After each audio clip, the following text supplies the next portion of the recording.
Okay. Okay, good morning, everyone. My name is Anna Bailao, and I'm the chair of the Planning and Housing Committee. Hope everybody had a great summer. This is our first meeting after the summer break. Nice to see everybody, and hopefully we'll be able to see each other in person in some time soon. The clerk has confirmed that we have quorum, so I'd like to now call meeting 26 to order. Today's meeting is being held by video conference. City staff are also connecting to the meeting by video conference. The public continue to participate electronically and can watch the meeting streaming live on YouTube at youtube.com/Toronto City Council Live. These measures are necessary to comply with public health guidelines and prevent the spread of COVID-19. I ask everyone for their patience with any delays and technical issues. The clerk's staff have connected all registered speakers to the meeting by audio. The list of speakers can be viewed online by visiting the Planning and Housing Committee page at toronto.ca/council and clicking the speakers box for today's meeting. Clerk's IT staff will be available to members to help with their devices. And as part of the agenda of each agenda item, I will ask members to raise their hand or unmute their mic if they wish to question staff or speak. I will then create a speakers list and will call on members when it is their turn to speak. When voting on an item or a motion, I ask that members ensure they turn on their video and to raise their hand to indicate their vote. Members, I want to remind you that you must submit and approve your motions by email. Staff are available at phc@toronto.ca to help with the motions. If there are any visiting members of council attending the meeting today, I encourage you to turn on your video so that I know that you are present and can give you the opportunity to ask questions of staff or speak. This will also assist the clerk's staff to record attendance of the meeting. Okay, although we are in different locations and meeting remotely today, the committee would like to acknowledge that the land we are meeting on is the traditional territory of many nations, including the Mississaugas of the Credit, the Haudenosaunee, Chippewa, Haudenosaunee, and Wendat people, and it is now home to many diverse First Nations, Inuit, and Métis people. We also acknowledge that Toronto is covered by Treaty 13 with the Mississaugas of the Credit. Are there any declarations of interest under the Municipal Conflict of Interest Act? If you do have an interest, please raise your hand and unmute your mic. Seeing none, thank you. Next, we need a motion to confirm the minutes from the June 28th, 2021 meeting, moved by Councillor Fletcher. All those in favor? That carries. Okay, let's proceed now with the agenda review. Our first item is Community Improvement Plan for the Renovation and Rehabilitation of Commercial Properties. I would like to hold that, and Councillor Wong-Tam as well, so we'll hold that down. Zoning Conformity for Official Plan Employment Areas Phase 1 Report and Phase 2 Update. I would like to share with the committee that I'm going to be asking for a deferral. Councillor Pasternak really wanted to participate in this discussion, and today is a Jewish holiday. He had even requested for us to move the committee date. It was already too late to do that. So we've agreed that I would move a motion so he can participate in the discussion and be part of the committee. I hope that you support me on that, and I will be informing the committee members. So once again, this is to give the opportunity of one of our colleagues who has a religious holiday today and cannot be present. So I will be moving this motion when the item comes. It's a timed item for 10:30. Just to give heads up to the speakers, we have a number of speakers registered, that you will be able to speak today if you wish to do so, or next month. You cannot speak both times. You have to decide if you want to speak today or when we discuss the item next time. And once again, at 10:30, I'll run through all the names and ask if you want to speak today or next month. Item 26.3 is effective public participation in city planning processes and community engagement. We need to hold this down for speakers. Item 26.4, implementing the Federal Rapid Housing Initiative. We have a small staff presentation, and Councillor Wong-Tam will hold that down as well.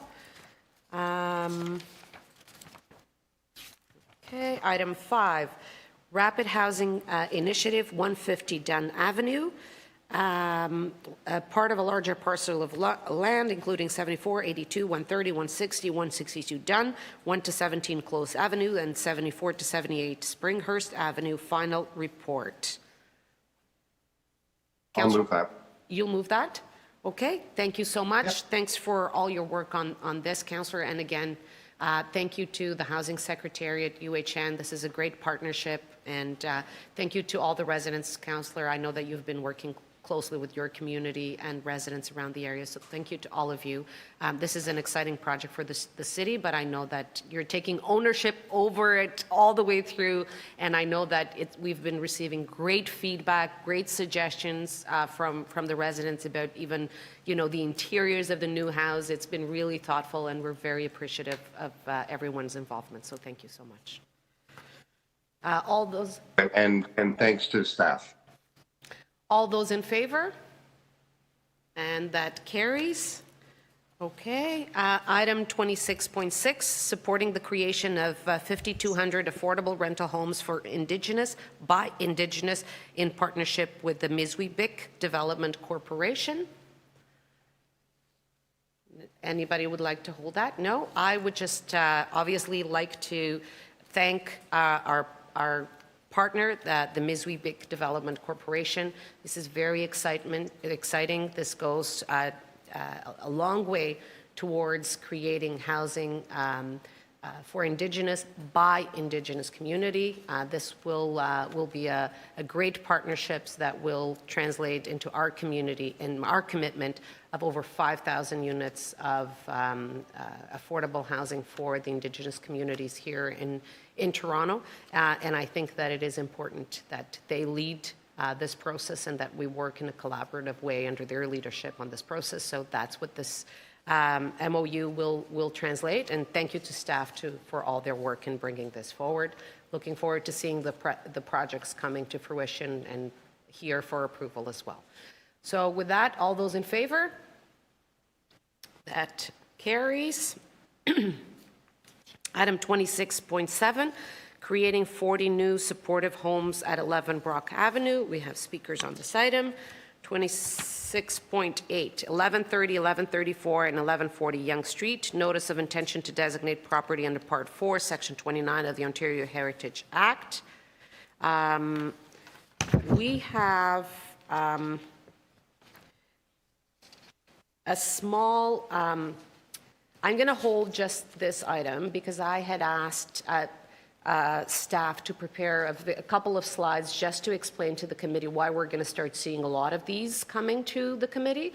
So I'll hold this down so we have the opportunity just to receive that presentation. 26.9, 22 Lytton Boulevard, notice of intention to designate property under Part 4, Section 29 of the Ontario Heritage Act. All those in favor? That carries. 26.10, 355, 359 Adelaide Street West, notice of intention to designate the property under Part 4, Section 29 of the Ontario Heritage Act. All those in favor? Move that. That carries. 26.11, 537 Broadview Avenue, notice of intention to designate a property under Part 4, Section 29 of the Ontario Heritage Act. Councillor Fletcher moves that. All those in favor? That carries. 26.12, 85 Stephen Drive, notice of intention to designate a property under Part 4, Section 29 of the Ontario Heritage Act. I can move that. All those in favor? That carries. And I understand there is a new business item. No new business item today. Okay. So that is the agenda for today. So the first item we have on the agenda is the Community Improvement Plan for the Renovation and Rehabilitation of Commercial Properties. Questions of staff. We don't have speakers. Questions of staff. Councillor Wong-Tam. Yes, thank you very much, Madam Chair. To staff, with respect to the funding allocations and the decisions that will be made, can you describe what that evaluation matrix will look like? What criteria are you using? How will you prioritize sort of each ranking category Any detail would be helpful. Thank you. Through the speaker, good morning, everyone. It's Greg Linton. Tobias Novobrodsky is here from Economic Development, who's our program lead from Economic Development. So I'll pass it over to Tobias. So through the chair, thank you, Greg, and thank you, Councillor, for the question. We're in the process of refining the program criteria. As indicated in this staff report, this would be applications would be evaluated on a first come, first served basis, and provided that the applications meet the core criteria for this program, we would expect that the applications would be approved in that manner. Thank you. So is there a preference on who you want to provide supports to? Just because commercial properties have a wide range of users, a wide range of owners, how do we ensure that small businesses, commercial properties on storefronts, with storefronts on main streets, that they don't get overlooked? Like how will you determine that there is some type of equity sort of process in recruiting those type of applicants? Yeah, through the chair, thank you, Councillor. We anticipate that small businesses will be the primary applicants for this program, given the criteria that will be specified in the program design. And keeping in mind that the funding for this program, at least initially, is being provided by the Government of Canada through its funding to the City of Toronto for the Main Street Recovery and Rebuild Initiative. And the policy intent of that program is primarily to support small Main Street businesses. So that will be reflected in the program design and criteria, and in our efforts to promote the program to those eligible businesses through BIAs, other business associations, through the efforts of councillors to promote this program as well to constituents and businesses in your communities. Tobias, thank you. And so when it comes to businesses that may be franchised but independently owned and operated, or those that are multinational chains, would they qualify for funding here? We need to determine the detailed program design still, because we still are waiting the approvals. What I can confirm is that a business will only be eligible to receive funding through this particular program at this time with the federal government funding, and which runs through March of 2024 for one business. So it would not be possible for multiple franchisees of a larger firm to be able to receive multiple grants through this particular program at this time. And thank you. And because the City of Toronto has the facade improvement program, is there some thinking, or perhaps you can explain to me how these two programs will interact and complement each other, so therefore we can make sure that the funding is distributed across the city where it's needed, and how do we ensure that the businesses most hard hit receive funding? And I think that's important for many businesses. Through the chair, thank you again, Councillor, for the question. This will be an expansion, obviously, of the program as it exists today, which is limited to the commercial facade improvement program. So if we are able to obtain council's approval for this new proposal, we'll need to make an effort to explain the expansion of the program, the new streams of the program that will be available for funding. And as mentioned previously, ensure that businesses in harder hit areas of the city are being made aware of this new opportunity for funding. So we would be seeking support in getting the word out about the program, using both existing BIAs, your own efforts and those of other councillors, and critically, and as I think is explained in this report quite clearly, an important change is being made for these programs in the fact that they will no longer, at least for the commercial facade improvement program, which is the existing one, be restricted to businesses that are currently attached to a BIA. So they become true citywide programs available for businesses in all parts of the city. And that's an important change as well. And that speaks to that equity perspective and what we've learned through the pandemic about businesses in all parts of the city, not those only that are attached to a BIA having been impacted by the pandemic. Thank you. My final question, and I'm glad to see it expanded outside the BIA boundaries. My final question is with respect to quantums for funding availability. So storefronts are oftentimes just with one facade, just one elevation, but there are those corner locations that have oftentimes two elevations. Is there criteria within the evaluation program, within the federal funding, that allocate for two elevations? just because you don't want to sort of fix up one face of the building and the other face is exposed. How will that work? So through the chair, thank you again for the councillor. My understanding is that various improvements would be available for funding through this program. All facades would be available.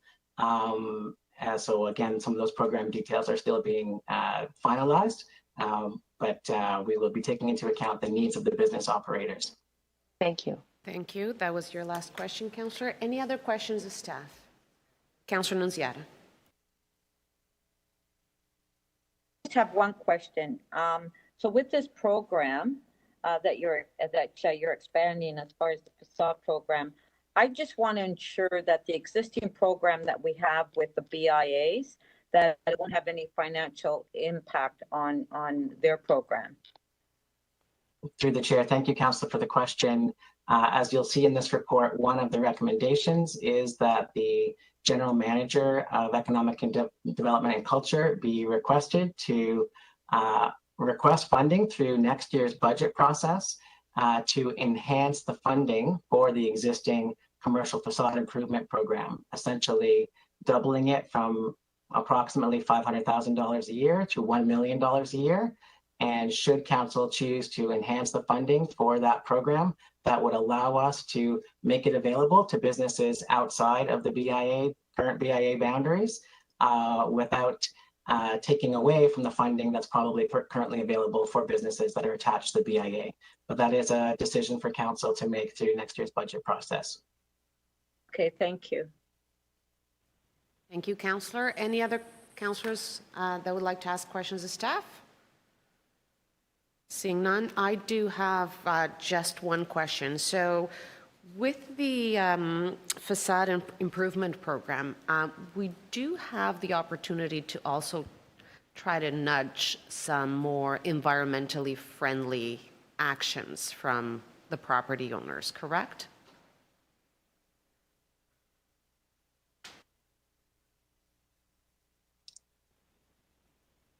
So through the chair, thank you for the question. I may ask colleagues from city planning or from the BIA office to speak to that. There are opportunities through the program to include environmental upgrades. So yes, the opportunity exists to name the types of improvements that would be available. But our colleague from city planning can perhaps provide further detail. Through the chair, David Fitzpatrick of city planning here. I wanted to mention the IMIT program, the other CIP, where we do currently nudge applicants towards making environmental improvements through the requirement to meet certain levels of Toronto Green Standards. So it is something that can be done, and within what's allowed or the intent of the community improvement plan, it can be for any social, economic, or environmental reason. So there's a bit of leeway to do additional things there. Through the chair, it's Greg Lintern. I just also supplement the previous comments by indicating that many small developments, facade improvements, for example, won't be subject to planning approvals, where we do, through the Toronto Green Standard, capture upgrades to environmental performance. So one option is to tie in some environmental performance options into this program in order to link and align council's goals for both Main Street improvements and commercial industrial improvements with our green economy goals. So it's certainly something that we can investigate further. Okay, thank you. Speakers? Councillor Wong Tam. Yes, thank you. I do have a quick motion to place onto the screen, and the motion is essentially to direct the interim general manager of economic development and culture to consult with the BIAs and to make sure that their feedback is taken into consideration when creating the evaluation matrix to to ensure that funding is distributed and made available to businesses along Main Streets hardest hit by the pandemic. I recognize that that staff have already said that conversations have been underway, that they are evaluating. They're creating the evaluation template. I wanted to just make sure that that sentiment is not lost. We have a very delicate situation, I think, that we can all recognize with respect to struggling small businesses, especially small businesses along main streets that are really reliant on tourism. And I know that it would make a huge, tremendous difference to see some level of support coming in, especially for them. It is critically important to recognize that the federal government is stepping up with this program. We should thank them for that. They carved it out specifically that the City of Toronto should have our dollars. There's obviously a program that's allocated to Southern Ontario, which we are very, very grateful for. But they recognize the importance of Toronto, and they decided that Toronto needed to have a program that was designed and tailored by us for our local communities and small businesses.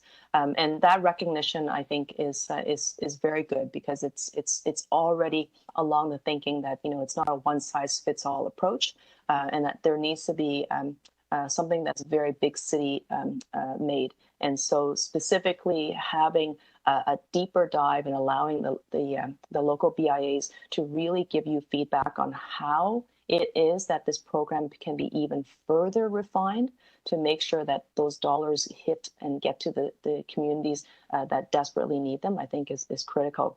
The other thing I want to flag is that oftentimes businesses will tell you that they would like to apply for these grants and these programs, but the barriers to application are significant. And I know that from my experience, even through the commercial facade improvement program, I remember canvassing Church Street, asking people if they want to participate in the grant, that grant program. They were resistant to filling out the application. They just had too much on their plate. Being able to carve out some time to fill out some forms was a little bit more than they could do. And that was pre-pandemic, let alone understanding where businesses are, especially with their diminished capacity to advocate for themselves. So if there is also the ability to support these businesses as they apply for these grant programs, I think that will make a big difference in who you can get and how you can get to those who are hardest hit by the pandemic. Thank you very much. Thank you, Councillor. Any other speakers on this item? Seeing none, I would like to speak. I do have a motion, and I want to thank the residents that sent correspondence to the committee on this issue. I was going over it on the weekend and couldn't agree more. As I was reading the report, it did feel like we were missing a bit of an opportunity not to have some of these improvements respond to some of the environmental challenges that we're having. And so giving the opportunity to have more environmentally friendly, energy efficient materials projects being included as a criteria, I thought it was a great addition. I did work with staff on this motion. I think we have to use every opportunity to further our agenda on this item, and a lot of these initiatives will also further help the business owners, because some of them might actually translate into even bigger operating savings, right? If you're building a better insulated, if you have more energy efficient systems, at the end of the day, you might be also saving on your operating costs as well. So I think it is important that these are included in the criteria of these programs, and give the opportunity as business owners are renovating, that they do it in an environmentally friendly way. So with that said, I would like to, I think we can move the motions as a package if the committee agrees. Sounds good? Yep, okay. All those in favor? That carries. Item as amended, and that carries. Okay, that is it for the first item. And it's still not 10:30, so I will go to item 26.3. which is effective public participation in city planning processes and community engagement. We do have a speaker, Jeff Cattell. Good morning, Jeff.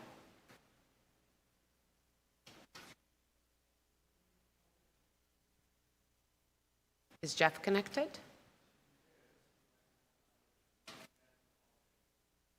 Okay, Jeff, we're going to have you calling in.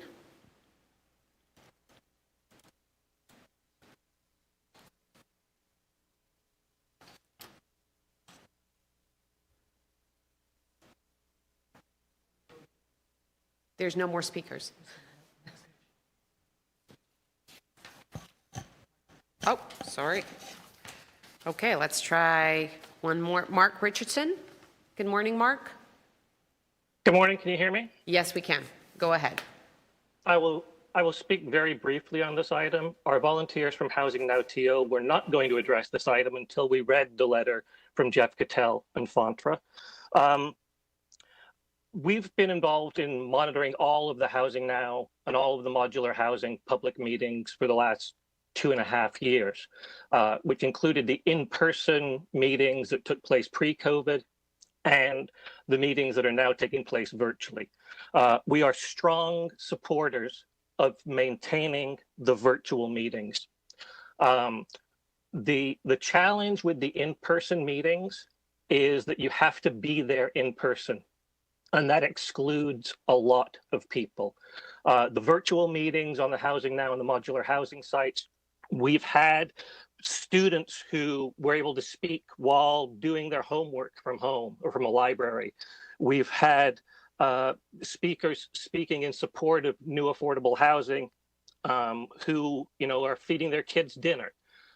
People who can't make it to a community center or a church basement at 6:30 on a Wednesday night. We spoke to this item way back in 2019 when this was first in front of you. I'd really advise you to go back and look at those slides where we talked about connecting with renters, connecting with new Canadians, doing more on the social and the e-outreach side so that you can really connect to people who exist beyond the 150 meters around a particular site. Fontra and groups like Fontra have had a disproportionate impact on the planning of this city for decades. And we need to be able to reach out to people who are not homeowners and ratepayers, or who don't have the time to come to a meeting in person at 6:30 on a Tuesday night, or even depute during business hours this morning. We have to reach people who are our future residents, not just our current residents. And that's all I have to say. Thank you. Thank you, Mark. Any questions of the speaker? Seeing none. Oh, Councillor Nunziata, go ahead. To Mr. Richardson. So what do you say to residents out there that don't have computers and that can't link to meetings virtually, that they won't be able to participate? I think we need to do both. We need to do hybrid meetings moving forward. We were at the meetings for your area near the UPX station in your ward. There were people in that meeting who were able to attend who wouldn't be able to go if they needed to get a babysitter. So I'm not saying no more public meeting, in-person meetings. I'm saying that in-person meetings shouldn't be the dominant form of contribution to our planning decisions in this city. We have to connect to people who can't show up in person at an inconvenient location at an inconvenient time. You're recommending the hybrid? Correct. Thank you. Thank you, Councillor. Any other questions of the speaker? Seeing none, thank you. Let's try Jeff Cattell. Good morning, Jeff. Good morning. Go ahead. Thank you, Madam Chair. This report provides a status report on public participation processes in city planning in response to both a member's motion moved by Councillor J. Robinson and adopted by City Council in April, and a motion recommended by PHC and adopted by Council in July regarding systemic barriers. Fontra wrote in strong support of Councillor J. Robinson's motion. resident associations are huge champions of public participation and frankly are very effective at getting the word out about community consultations regarding planning exercises and development applications. However, residents have numerous concerns regarding the virtual consultation process, which has become de rigueur in the past year.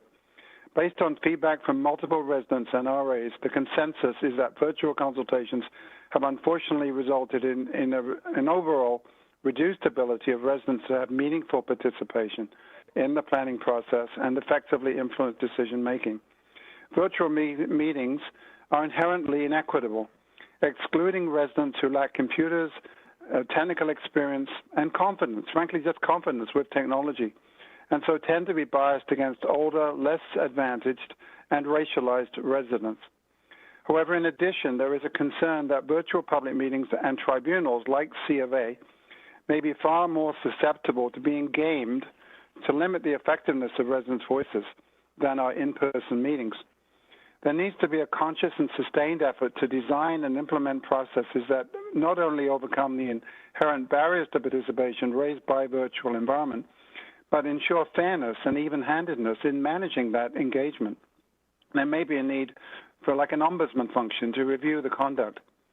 Looking ahead to the day when COVID pandemic restrictions are lifted, we are of the opinion that in-person meetings should remain the core element of the city planning's community consultation process. While there is a role for supplementary virtual meetings, they should not be viewed as a substitute for in-person public meetings. We also note that Committee of Adjustment as a tribunal with its own rules and regulations is very different than a community consultation for a proposed commercial residential development. It's unclear how to improve engagement and equity-focused engagement for Committee of Adjustment hearings. City planning is to report back on issues with Committee of Adjustment specifically and needs to consult with residents groups before doing so. The report acknowledges the need for equity-focused engagement, but there are no proposals presented for additional tools, techniques, or ways to attract such groups to a planning discussion. Finally, the report presents a summary of the current process and some of the challenges. Unfortunately, it does not include the insights on the current situation expected from undertaking public consultation or a plan for improvement. Therefore, we strongly recommend that city planning arrange focused consultations with resident associations and other community groups to provide informed feedback and advice regarding policies and plans and ways to make them better. Thank you. Thank you. Any questions of the speaker? Seeing none, thank you so much for joining us today. That concludes the list of speakers on this item. Questions of staff? Councillor Wong-Tam. Thank you very much, Chair. I want to just ask, to our Chief Planner. At this point in time, you're not prescribing any significant changes.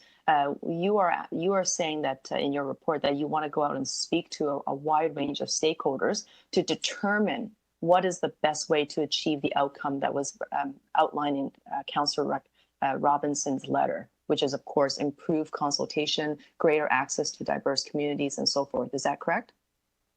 Through the Speaker, yes, that's exactly it. We want to do consultation on consultation, if you will, and we're going to take advantage of the fact that we're already out there, probably on average every night of the week and on the weekends, if you do the math. So we've got an opportunity to, as a sidebar at our meetings, to be talking to people about their consultation experience, which is what we're going to do. As well, the report notes that we have a group of U of T students who are going to be doing some research for us this fall on consultation practices. We also have an equity toolkit that we hope to be launching this fall, which is something that I think will enhance right across the board, not just for city planning, but for others, how to reach people who are not actively engaged in the consultation process. So the report outlines it. It's very much a live, practice, discussion, if you will. And we're right now we're governed by public health and not in person. We anticipate, as the report indicates, some sort of hybrid existence when we go forward. And with respect to the feedback you've heard, because this is not the first time that city planning was asked to improve its consultation process, to broaden its sort of discussion tables to ensure that diverse communities can come to give you feedback, newcomer communities, communities that don't speak English, intergenerational communities. Like this has been something that you've been striving to achieve over a number of years. Is this not? Through Chair, very much so. It's a trend line, if you will, for a number of years, and we have already instituted many improvements around engaging communities who do not feel that they have access, which is an important principle around equity. So being very deliberate about how we go about that, and some things like the do-it-yourself kits, giving communities the tools to engage in a way that works, that's safe and comfortable for them. Among surveys, so many other practices that we've begun to use and deploy that enhances a traditional in the church basement community meeting that we might have.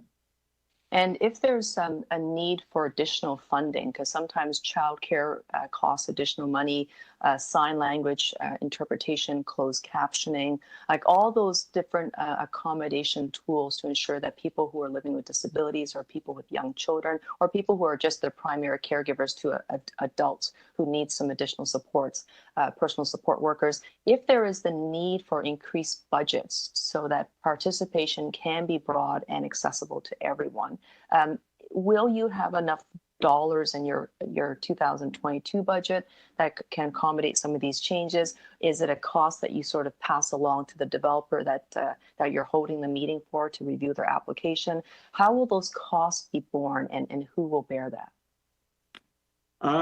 Well, some of it is, as you point out, passed on to applicants currently, depending on the situations. Some of the consultations that we do are city-initiated projects, and the city absorbs those costs. It's a good question, and I think as part of the report outlines the fact that the city manager's office more broadly is undertaking a community engagement project around best practices. And I think from a citywide perspective, not just city planning, you're raising, Councillor, an important principle around supporting engagement with budget dollars that will have implications right across the board. Thank you. Thank you so much. Any other questions? Councillor Fletcher. Yes, good morning, everyone. Could you just give us some idea, please, Greg? I'm sure you've done some tracking in development meetings that were held under the COVID circumstances with kind of turnout, and meetings that against meetings in the same neighborhoods or same areas that were held before COVID. Yeah, it's an excellent question, and I'm going by memory. If my memory serves me correctly this morning, I think we are certainly the number of meetings, literally hundreds of meetings, and the 250 plus meetings, I believe, so far, as a virtual experience. I don't recall seeing an indication from staff that the numbers are going down because of virtual. I think we're holding fairly steady, if not sometimes increasing. I know, for example, I've attended several meetings where hundreds of people are online. It's very tricky because, some people are online, but they're maybe not participating. So the experience, and the report notes this, you can't see who's in the room. So in terms of the platform that we're using. So unless it's a very small meeting where everybody gets a screen on the virtual experience. But I haven't had an indication that it is presenting, other than the technology barriers that have been noted and we note in our report, I haven't had an indication that it's preventing consultation, and in fact, in many ways, has broadened the conversation to more people and people who may have experienced barriers to participate in the past. And just in your own staff, who have had many in-person meetings and then now virtual meetings, what has their experience been? I think from the staff experience, I think generally positive, and that has to do with you know, all the arrangements that need to be made to set up, to take down, to organize. They feel, and I've heard directly from many staff, that they're seeing engagement with more and different kinds of people than they traditionally would. They're certainly hearing and speaking to residents associations. I don't think there's any lack of access, and we make a special attempt to have regular consultations with residents associations throughout the year.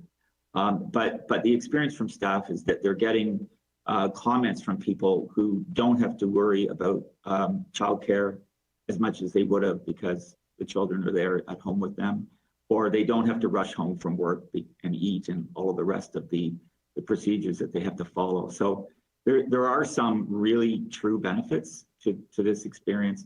We're also holding meetings during the day and at night, so we can mix it up a little bit for people who are on different schedules, much more accommodating for, you know, the lifestyles of different kinds of people across the city, because not everybody has the same circumstance. And just around the Committee of Adjustment, that was an early discussion to make sure that there could still be Committee of Adjustment, wouldn't hold everything up. Will you be asking those who've gone to the committee themselves, or people that have had to or wanting to speak at the committee, how that experience was for them, whether they felt that they had more access or they didn't have to sit all day? People do sit for a long time waiting for their item at the Committee of Adjustment. And whether or not are you looking at a hybrid model like we currently have in schools, where you could appear personally at the committee, or you could be on WebEx or whatever digital format? Through the chair, and Mr. Miziwe is here, we definitely, we're undertaking a separate review process for committee as Committee of Adjustment as directed by this committee and council. That work's underway. I don't know, Michael, if you want to comment on consultation. Yes, to the chair. Councillor, we are in the process of retaining an outside consultant as per council's request to look at engagement process and C of A processes generally. That's occurring this fall.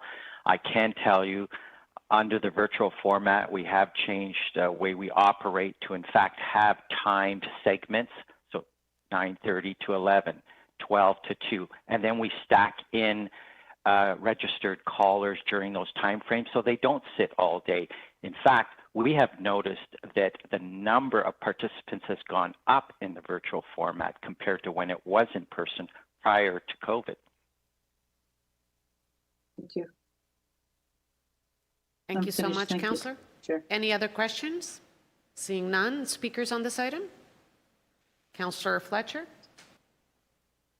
Yes, I really welcome this review. I'm hoping, and I didn't ask this, but I think all the councillors have also had now experiences with virtual meetings of many kind, whether they're development meetings, whether they were planning meetings like our Danforth planning study that's been online now for over a year, whether they're just neighborhood safety meetings and other kinds of meetings. So I'm sure that we'll be consulted as to what works well, doesn't work well for us, and what we're noticing. I did find, I think we are going to have to find a way to accommodate the many people that have now gotten used to being able to attend meetings virtually.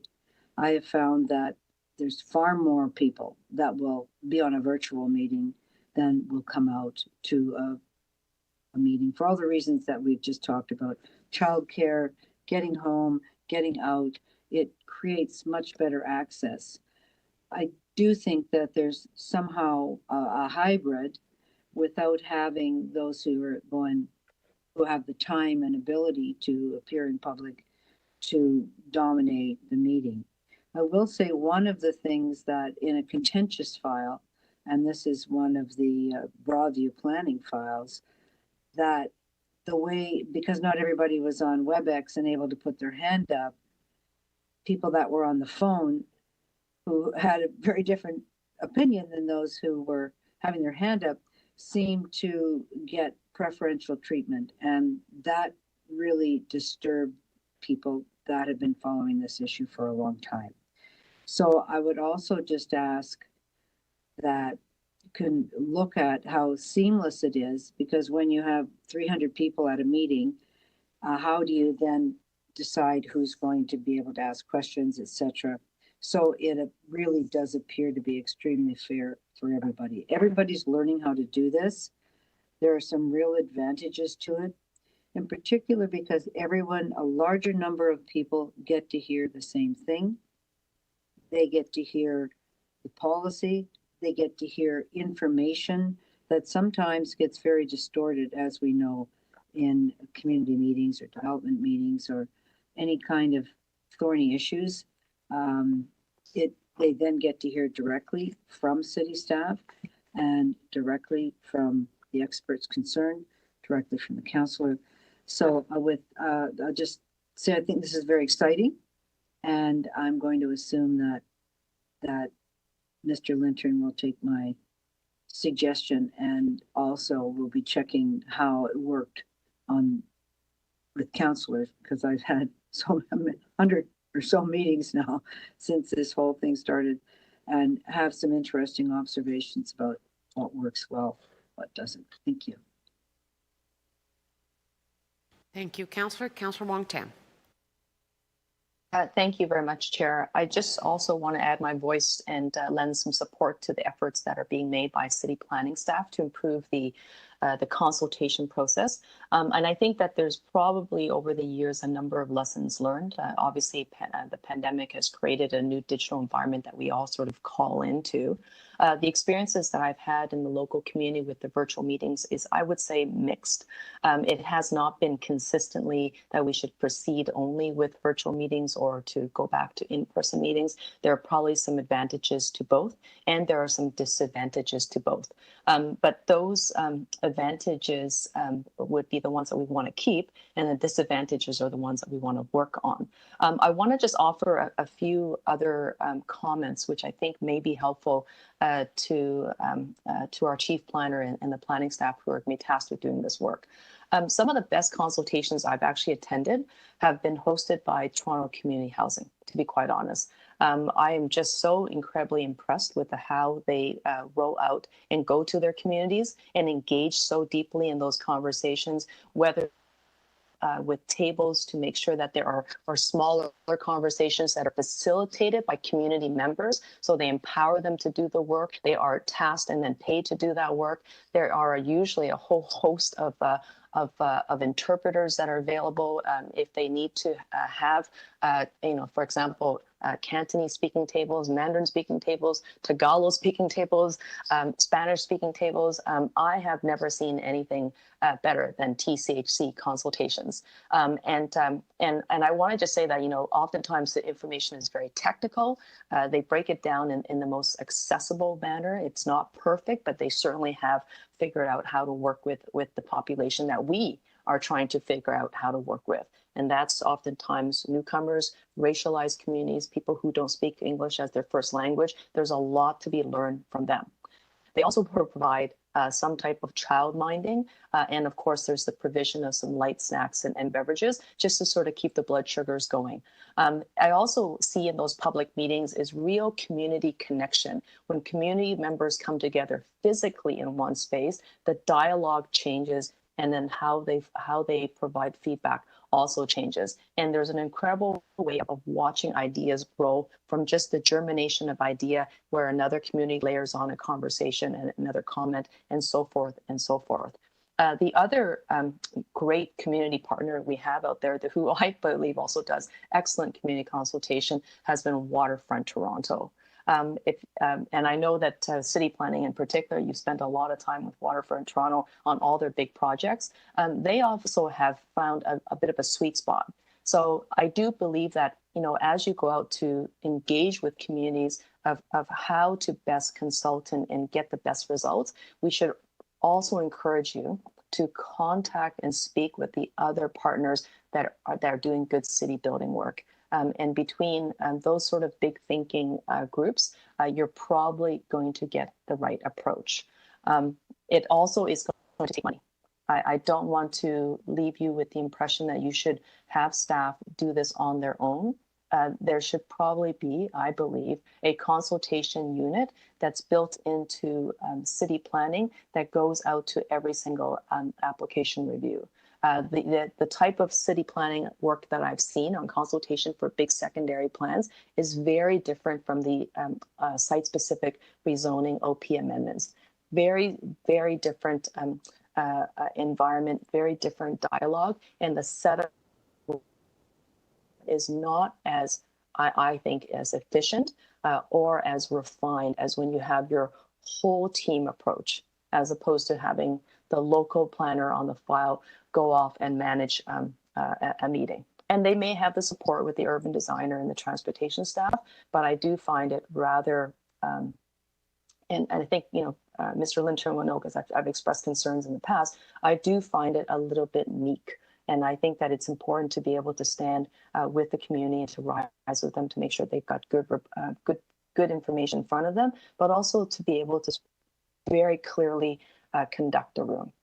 So I just offer you that as some additional thoughts. Thank you very much. Thank you, Councillor. Any other speakers? Councillor Nunziata. Just want to make a few comments. So with me and with my community, the virtual meetings have not been successful at all. On planning meetings and other meetings, I've had residents complain that they can't link to the meeting. We've actually had to cancel a meeting because residents could not connect. It was the incorrect link was on the notice. And what's frustrating for me as a counselor is that when you have a virtual meeting, we as a counselor do not get the information on who's connected to the meeting. If it's a planning meeting, or if the residents in the community, because you don't need to, when you link into a meeting, you don't need to put your address. So it's very difficult when you have a planning meeting on determining how many community members in that particular community attended the meeting and gave input. So I have not had positive results with me in any of the meetings I've had. So I think I've had more complaints from people that can't connect and that don't have computers, especially to tenants that live in TCHC buildings. They don't have the access to internet. They can't connect to any of these meetings. So I just wanted to make my comments. So me in particular, I'm having a lot of issues. Thank you, Councillor. Any other speakers? Seeing none, we have no motions. Item as amended. All those in favor? That carries. Thank you so much. It is now past 10:30, so we can go to item 2. So that's zoning conformity for our official plan employment areas, phase 1 final report and phase 2 update. So as I mentioned before, I will be moving a deferral of this public meeting until the next meeting of the Planning and Housing Committee meeting on October 18, 2021 at 10:30 a.m. So the Planning and Housing Committee can hear the public presentations now from anyone who wishes to speak. However, speakers should be advised that if no new information is presented on the deferred item at the October 18, 2021 meeting, the Planning and Housing Committee does not need to hear presentations from the same people again. So the speakers can decide if they wish to speak now or speak at the continuation of this statutory public meeting on October 18, 2021. They cannot speak on both days unless staff present new information along with the deferred item. No further notice of the continuation of the statutory public meeting will be given. So I will run through the list of speakers that we have here. First one, we have Al Ruggiero. Good morning, Al.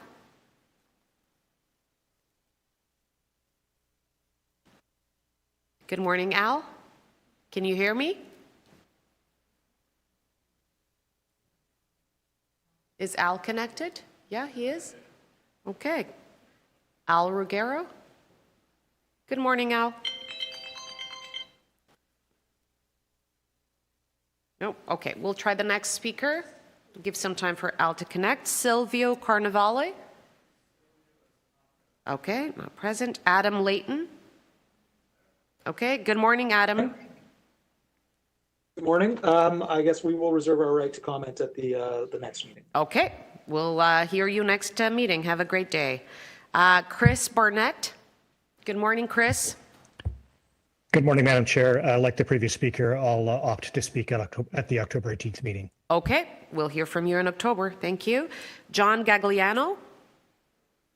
Good morning, John. John, can you hear me? Good morning. Can you hear me? Yes, we can. Would you like to speak today? Oh, wonderful. Okay. Yes, I would. Thank you very much. Okay, go ahead. You'd have 5 minutes. Okay. Thank you, councillors, for allowing me the opportunity. I am the chair of a recently formed BIA, which is the Light BIA, consisting of the boundaries of Lawrence, Keele, and Ingram area. And in the past month, I've had the opportunity to hear from many of the business owners and their concerns with respect to this bill and the imposed changes that this bill is representing. We have business owners that have been touched on many different levels as a result of COVID. This bill came to us as a result of a word of mouth. We did not receive a official notice, nor had many of the business owners been aware of this proposed change to the business use, not only in the city of Toronto, but more impactful to our BIA. We've had businesses consisting of churches, recreational uses, banquet halls, auto repair, that are all going to be impacted by this. And I understand that that we have businesses that have put in hundreds of thousands of dollars in their existing business. We have landlords that have an economic plan that is based on the uses in the area, as well as the attraction of the area to those particular uses. We have, in particular, a banquet facility that has recently put millions of dollars in their facility, and the idea that they would be restricted on expansion is of great concern. Further is the need, I think, for community consultation to really understand and have a Q&A since this was first introduced.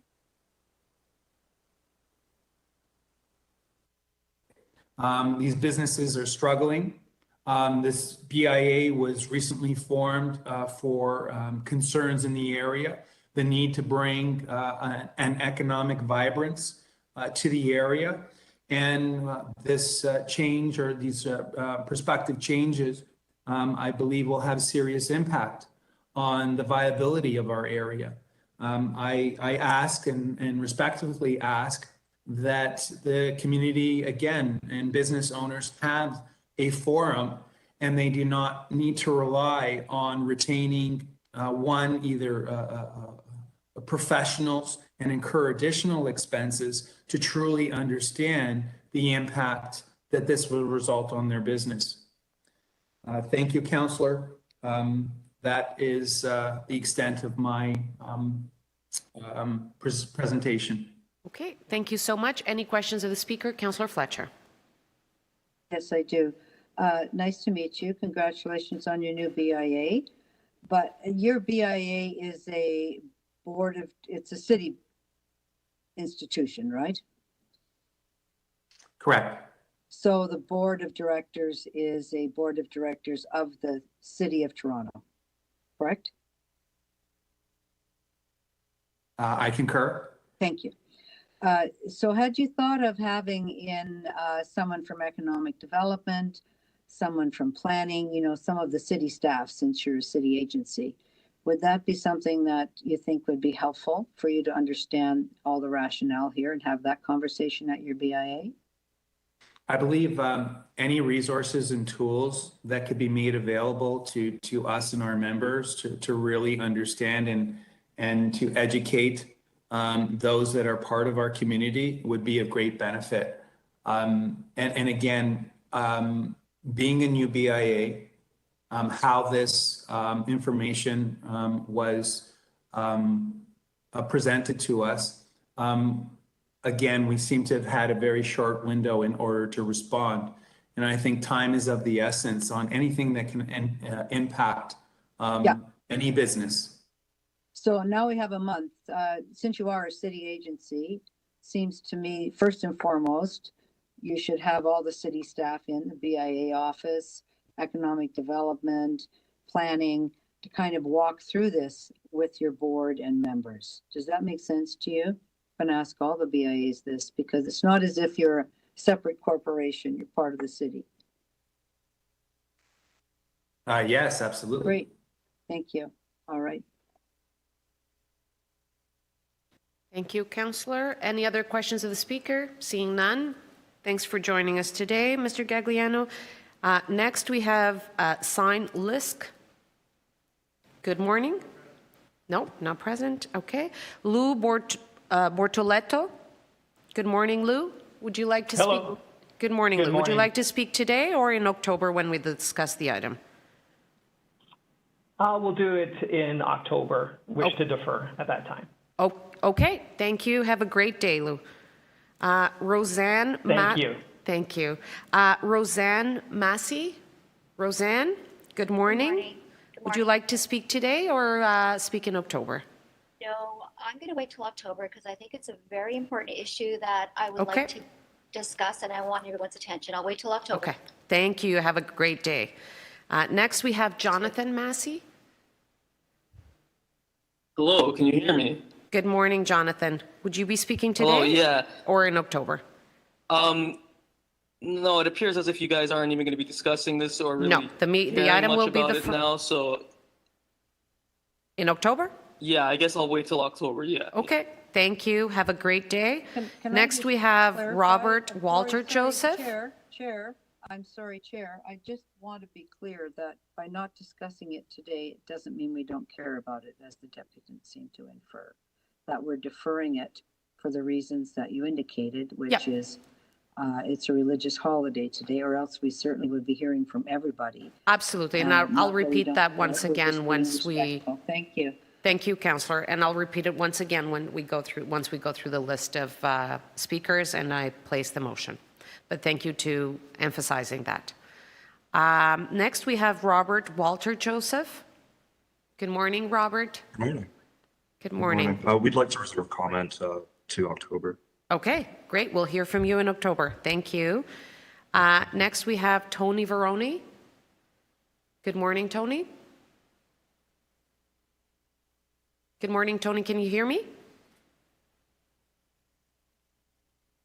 No? Okay, we'll come back to Tony. Matthew Helfand. Good morning, Matthew. Good morning. I'd like to defer my delegation to October, please. Okay, we'll hear from you in October. Have a great day. Eunice. Thank you very much. Thank you. Eunice Ing? Not present. Okay. Scott Jacoby? Good morning, Scott. Good morning. Yeah, I think consistent with others, we wish to defer to it. Okay, Scott. Have a great day, and we'll hear from you in October. Larry Rousseau. Good morning, Larry.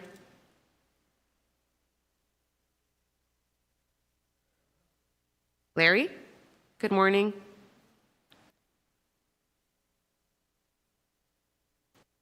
No? Okay, we'll come back to Larry. Mike Weber. Mike, good morning. He dropped off. Okay, and last, Jonathan Sasso. Good morning, Jonathan. Good morning. Good morning. Good morning, Chair. Our preference is to speak at the next meeting. Thank you. Okay, thank you. I'm now going to go back to a couple of people we weren't able to connect. Al Ruggiero. Good morning, Al. Good morning. I apologize. I had some technical issues. No problem at all. I will defer till October. Okay, we'll hear from you in October, Al. Thank you so much. Tony Veroni. Good morning. Hello, can you hear me now? Yes, we can. Good morning, can you hear me? Yep. Thank you. Chair Balau and councillors, I hope I find you all healthy and safe. My name is Tony Veroni and I currently own the property known as Monte Casino on Shepherd Avenue and Sheffield Drive. My family purchased this property from Metris Developments in 1971, who developed this parcel from farmland.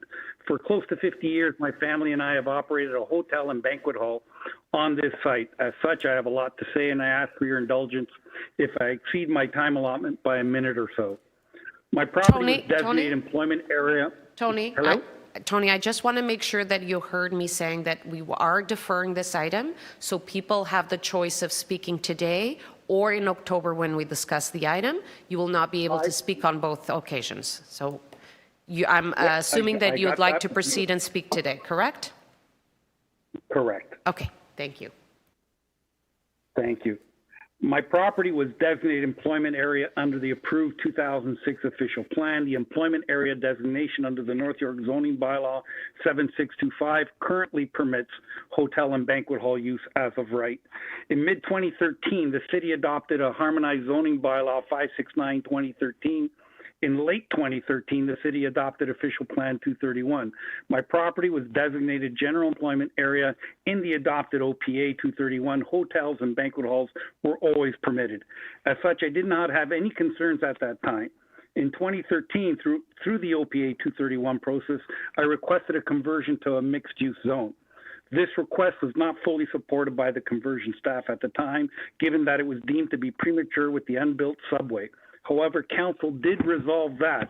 City council requested chief planner and executive director, city planning, in light of the location of 3710 Chestwood Drive to the extended Yonge University subway line, and given the opportunities to provide for intensification along rapid transit corridors for both residential and office development, to include these lands in any future review of land use in the vicinity of rapid transit. On the basis of that direction, I did not file an appeal to OPA 231.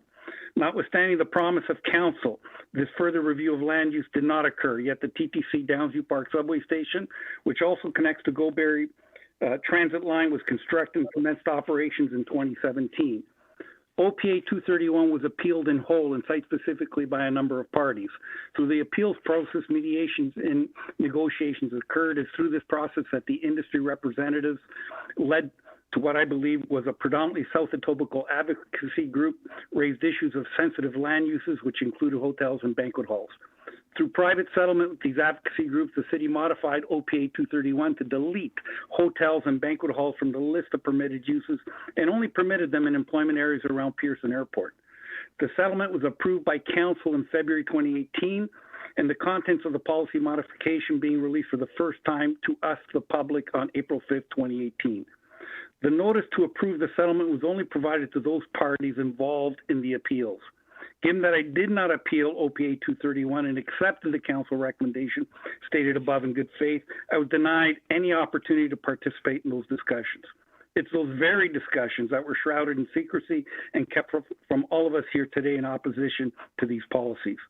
The city is now bringing forward amendments to all the bylaws in 569-2013, as well as the former bylaws to remove a number of uses, including hotels, banquet halls are permitted in the employment areas.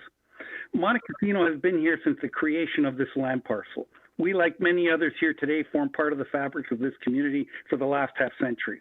This non-inclusionary cloak and dagger process really has no place in the city of Toronto today. In August 2020, I was permitted to reapply for conversion for mixed use, which I did so in good faith.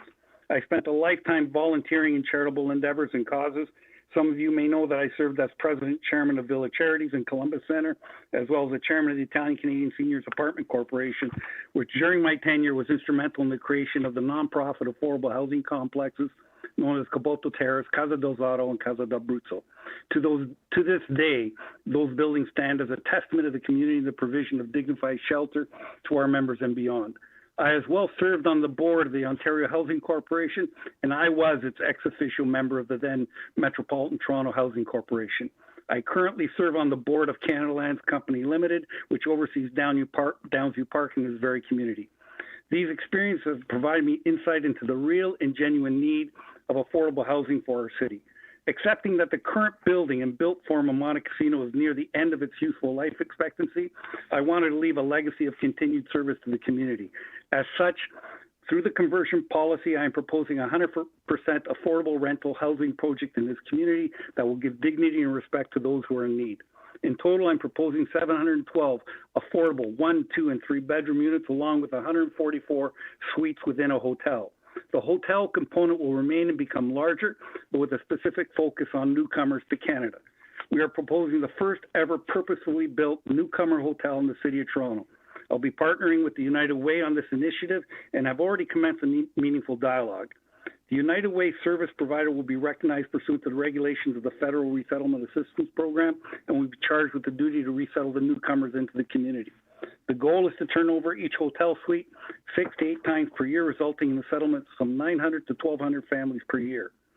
I approached the redevelopment of Montecasino without profit motive. The land will remain free and clear and contributed as equity in the project. I'll take advantage of the current city housing initiatives as well as the seen low guarantees for interest rates already at generational lows for affordable housing, and I will build the unit sizes that will have an impact on the social need. Tony, I'm going to have to ask you to wrap up. Thank you. Okay. I'm proud of this proposal, yet my concern is if my optimism is not shared by the City of Toronto. Okay. That was your last thought. Let me ask if any speakers have any questions. Any questions of the speaker? Seeing none, thank you, Tony, for joining us today. We will proceed with the next speaker, Larry Russo. Good morning, Larry.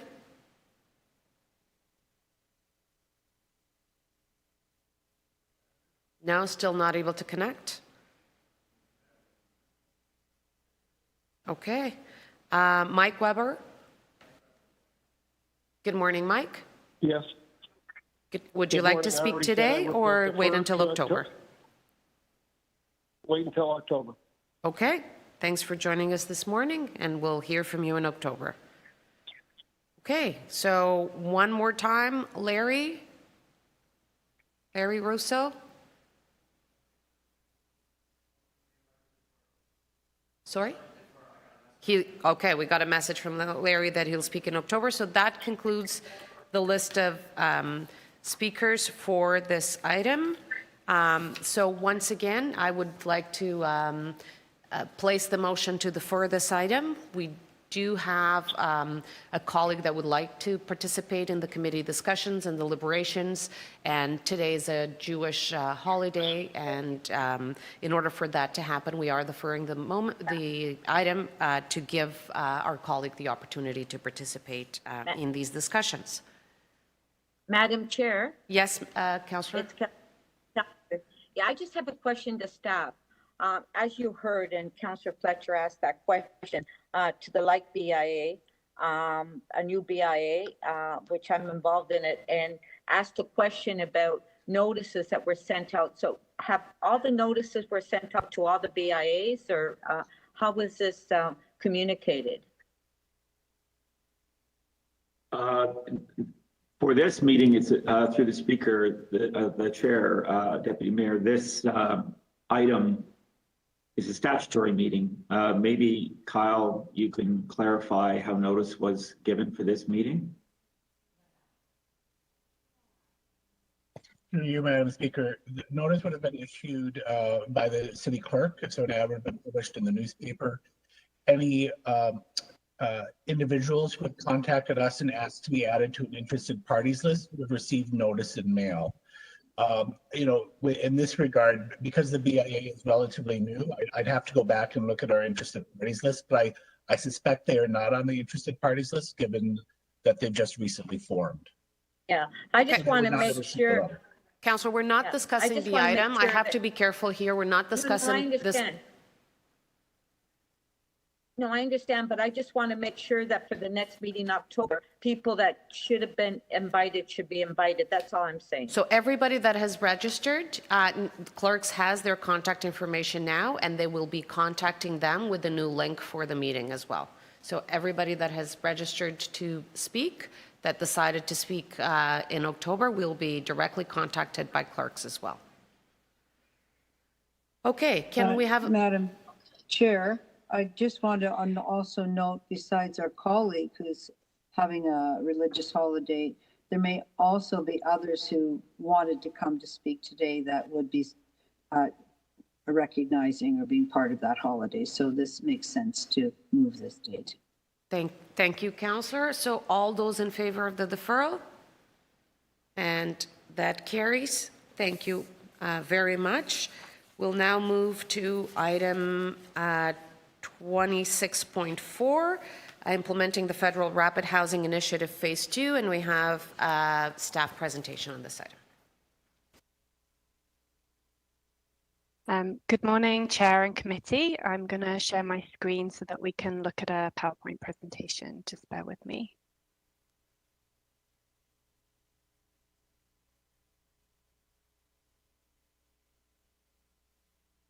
Okay, hopefully you can now see that. So good morning, my name is Zabi Bond. I'm the Executive Director of the Housing Secretariat, and I'm here to present to you the Rapid Housing Initiative Phase 2 on behalf of the staff team.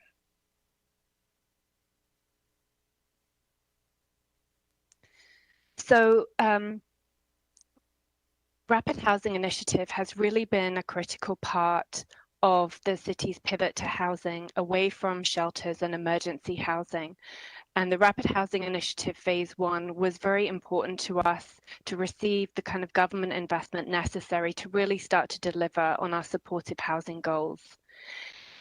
We saw that on the back of the success of Rapid Housing Initiative 1, Phase 1, there was a second phase that was announced by the Government of Canada back in June earlier this year to provide an additional $1.5 billion in funding across the country. This funding will continue to be delivered through CMHC, the Canada Mortgage and Housing Corporation, primarily focused on new affordable housing for people who are vulnerable and marginalized, including people experiencing homelessness. Similar to the first phase of Rapid Housing Initiative, there are two streams. One is the city stream and the other is the project stream. The city stream provides guaranteed funding allocations direct to municipalities like ours to ensure that investments are directed to local areas where chronic homelessness is most prevalent. And on the project stream, this is where provinces, territories, municipalities, Indigenous governing bodies, or other nonprofits and co-op organizations can compete nationally for funding. Because of the success of Rapid Housing Initiative 1 in Phase 2, there's been an additional $500 million allocated towards the project stream in reflection of the number of projects that exist in the country looking for funding. Oh, excuse me. Okay, so in terms of what this means for us, so in the end of July, the Government of Canada announced around $132 million in capital funding for the City of Toronto to create a minimum of 233 units of new, permanent, affordable and supportive housing. This funding will be transferred to us as soon as we've reached a successful agreement with CMHC. And as part of that, we had to make a submission to them by the end of August of this year. And we made a submission of just under 1,000 units across the city. So 19 projects were submitted under both the city stream to get the allocation of that 233 units and also under the project stream. The sites were across many areas of the city, across 11 wards, and it really was a combination of both city, non-profit and Indigenous-led projects. We're expecting to hear back from CMHC by the end of October and to sign contribution agreements in early December. Like the first phase, projects must be completed within 1 year. In terms of priority projects, they really remain the same as before. Making progress for women-led households, we have a 25% target for that. Also for Indigenous, Black, and other racialized households, as well as seeing progress on 2S LGBTQ+. So the Rapid Housing Initiative is very meaningful for us making progress on housing with equity deserving groups in the city, and very much aligns with our housing TO priorities as well. So this report really gives us the ability, once we hear back from CMHC, to start to make progress on delivering on Rapid Housing Initiative 2. We're asking for approval or pre-approval of open door incentives for the 1,000 units that we submitted. We may not receive funding for all 1,000, but this report enables us to move forward quickly. It enables us to enter agreements with CMHC for the Rapid Housing Initiative Phase 2 projects, and also gets direction for us to commit at least 20% of our city stream funding towards Indigenous-led and owned projects. It gives us the opportunity to reiterate that this whole approach is part of a larger pivot that we made back towards the beginning of the pandemic, looking for an accelerated delivery of supportive housing, trying to deliver at least 2,000 new homes over 24 months, which needs significant government capital funding, and also $48 million in annual operating funding from the provincial government. So in terms of some milestones, I've spoken briefly about some of the timelines involved. As I said, we submitted our projects and our investment plan to CMHC by the end of August. We're here today with our report to Planning and Housing Committee.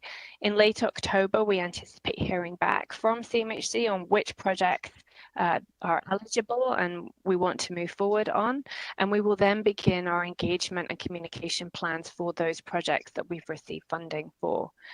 In terms of the actual work to acquire, renovate, and do modular housing development, we anticipate being able to move forward with engagement in early 2022, where we will start to see acquisitions completed and renovations underway, as well as potential manufacturing of modules for modular housing, and also looking for RFP release for nonprofit operators.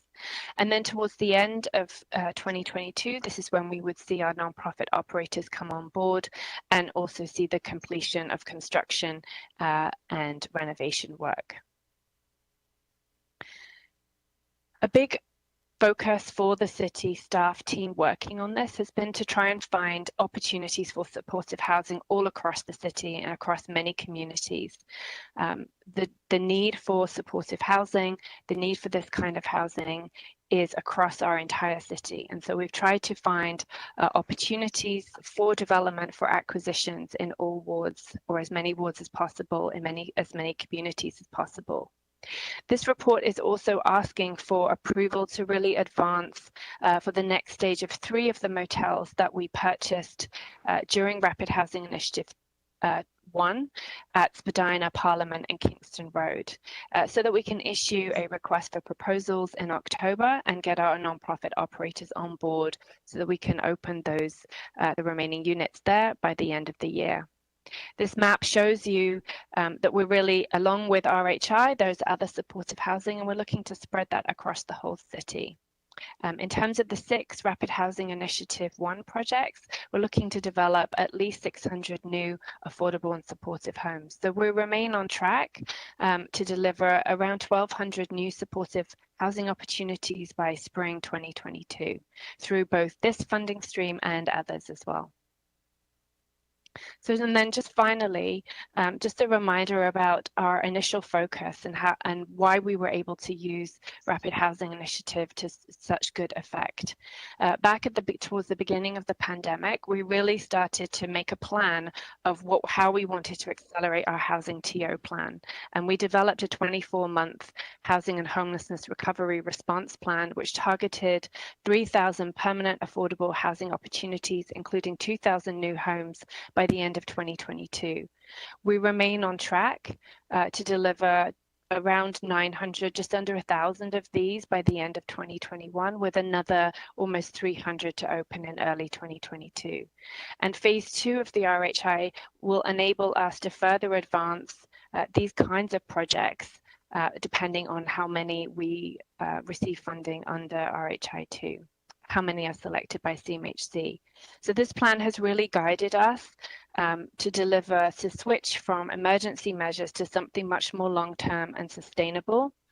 But we acknowledge that alongside the significant capital investment that we've seen under Rapid Housing Initiative 1, and we hope to secure under phase 2, we also need operating dollars from the provincial government to support all of those units becoming supportive housing and being managed effectively in our communities. Okay, and that concludes the presentation. Thank you. Thank you so much for the presentation and all the hard work from the team. It's been an incredible amount of work in a very short period of time in the middle of the pandemic. But the team and the nonprofit sector has really shown our federal partners that we're ready to develop and to purchase just by the amount of projects that have been submitted so quickly and are being built and acquired. Questions of staff? Councillor Wong-Tam. Thank you very much. You said that there were 19 properties scattered across the city that you've submitted to the federal government for consideration for funding. Where are those properties? Do you have a list of them? Can City Council see a list of those properties? The list has been submitted. It's part of our submission to CMHC. Until we get confirmation from CMHC about funding, we're not sharing that list publicly because we're awaiting that funding confirmation. Many of the projects are already going through a planning process, and so are already out in the public domain, but not necessarily they're linked to the Rapid Housing Initiative funding. So we have been in communication with councillors' office, relevant councillors' offices, to make sure that they're aware of the projects in their ward that are moving forward. But we have a lot of work to do, not just around the funding, but also around the continued due diligence associated with some of those sites before we're able to begin communications and engagement plans. Thank you. My question was about whether or not city councillors, all city council members, can see a copy of these properties and where they're located, not necessarily for large public distribution. Are you telling me that members of city council are not to be permitted to know where these properties are? So as I said, we made a submission, a list for CMHC, and until it was a large list, including almost 1,000 units, and we're not anticipating being successful in receiving all of the funding we've requested for those units, although we made a strong submission and would like to secure as much funding as possible. And until we hear back from CMHC around the funding, we don't really have the green light to make announcements about those sites publicly. So we've communicated with relevant councillors, but are not at this time releasing the full list until we hear back from CMHC towards the end of October. You are asking for delegated authority to negotiate those transactions. Through the chair, we're asking for delegated authority to continue the due diligence necessary. There are lots of steps in both acquisitions, and I see my colleague here can speak to the due diligence process, and also around potential modular housing sites. So we're continuing that work while we await to hear back from CMHC. Out of those 19 properties, how many of them are hotels or motels? I don't have the list in front of me. I think the majority of them are acquisitions. I think it's about a 50-50 split between acquisitions and new construction, and also modular housing. But I would have to confirm that. Can we get that information before City Council? And in particular, I'm interested in the number of hotels and motels that you're considering purchasing for rapid housing. We can take a look at the breakdown between the traditional construction and the proposed modular, many of which are also non-profit-led projects as well, and also the acquisitions as well in terms of a broad breakdown. Okay, thank you. The City of Berlin has just announced that they're purchasing about 14,750 apartment units. And I think that that's them purchasing about 10% of a large landlord's residential apartment portfolio. Are you in conversations with the intention to purchase apartment buildings as opposed to small rooming houses or perhaps hotels? Are you making an attempt to buy apartment buildings and adding that to the public housing stock?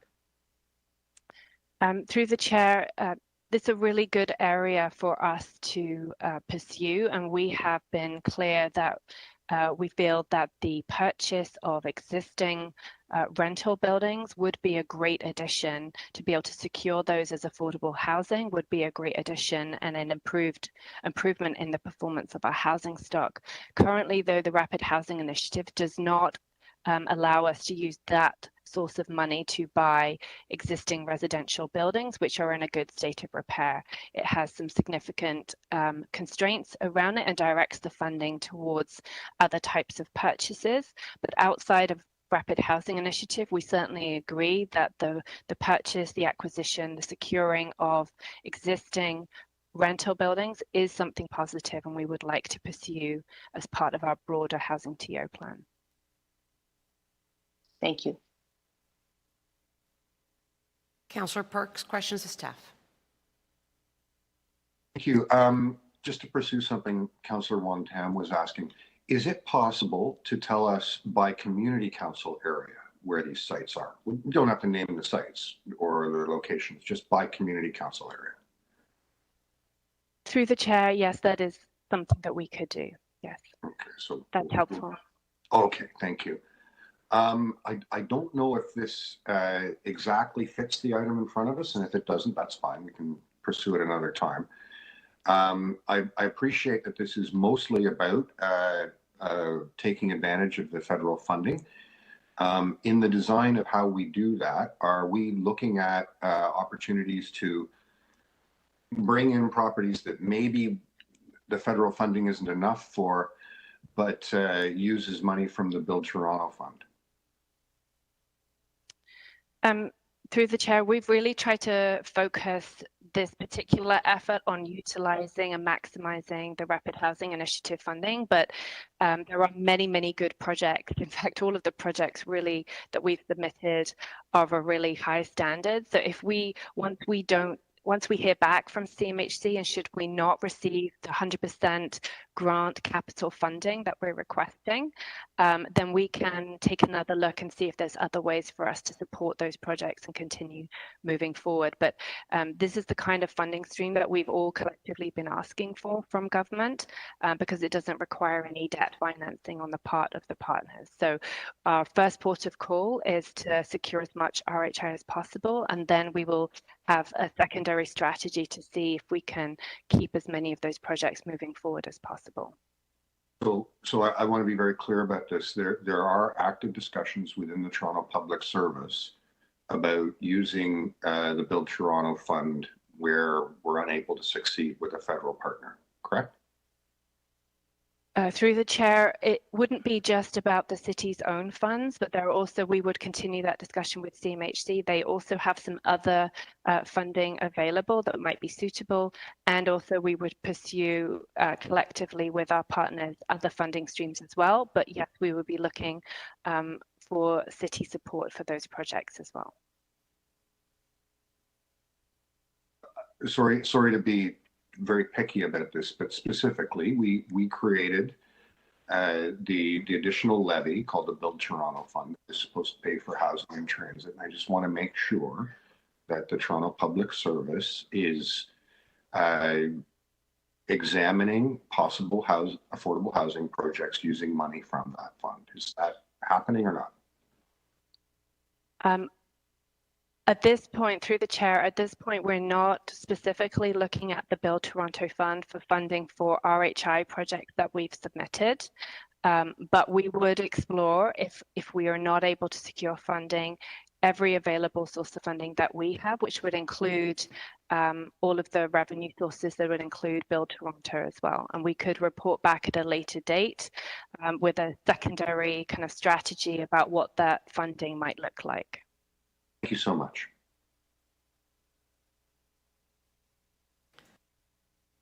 Any other questions of staff? Oh, give me a second here. My computer. Any other questions of staff? Seeing none, I do have just a couple of questions. So with regards to some of the hotels that we are purchasing, these are in mixed use zoning, so is that usually the context? Through the chair, that is correct. Most of the sites that we're looking at are designate mixed use in the official plan. They would require potential rezonings. Okay, but that means that if the private owner is intending to sell some of these locations, if we don't buy it for supportive housing, we could have all kinds of other kinds of housing in there. Is that correct? That's correct. A private developer could come in with a redevelopment proposal seeking to build within either the existing zoning or increase it. Okay. Okay, those are my questions. Thank you. Speakers on the item? Councillor Wong-Tam. Yes, thank you. And I just responded to the clerk, so she may or may not have the motion ready. Clerk, if you can let me know if it is ready.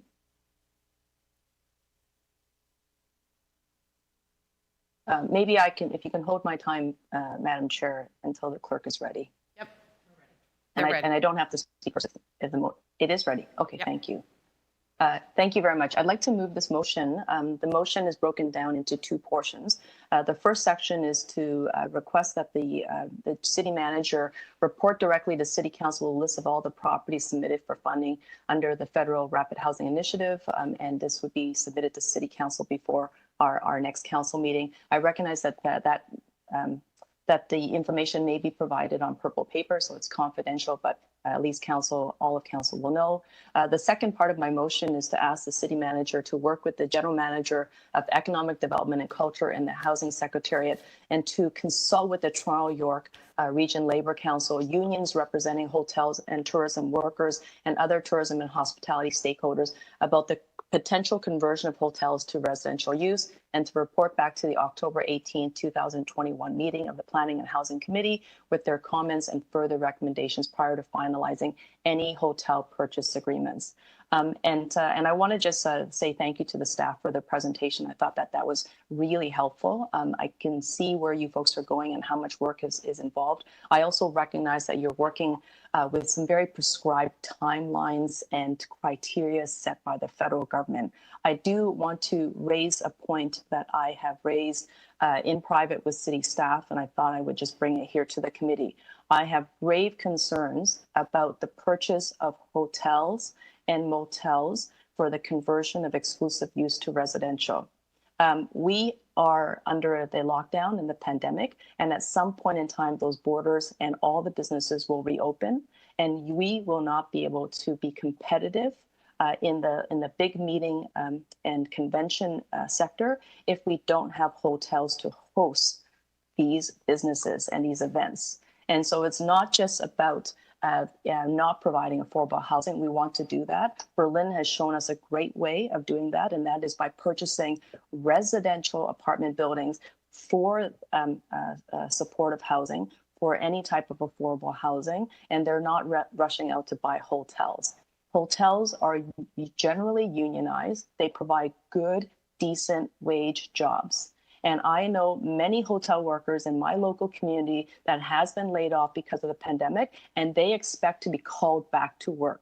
I do not want us to be negotiating the purchase of hotels without speaking to the unions or the workers first, because we're going to be laying off tens of thousands of people, and potentially if all we do is buy up the city's hotels. And I want to be really clear that this is not about not supporting affordable housing, which I think we all do at this committee. This committee has approved more affordable housing than any other committee I can remember in the history of our city.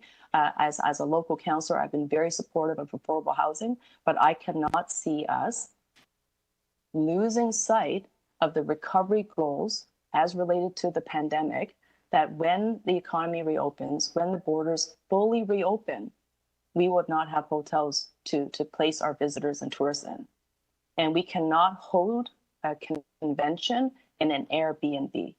The other thing is that we spent a lot of time, lots of time, regulating Airbnb. They have had a very difficult and devastating impact on our housing stock.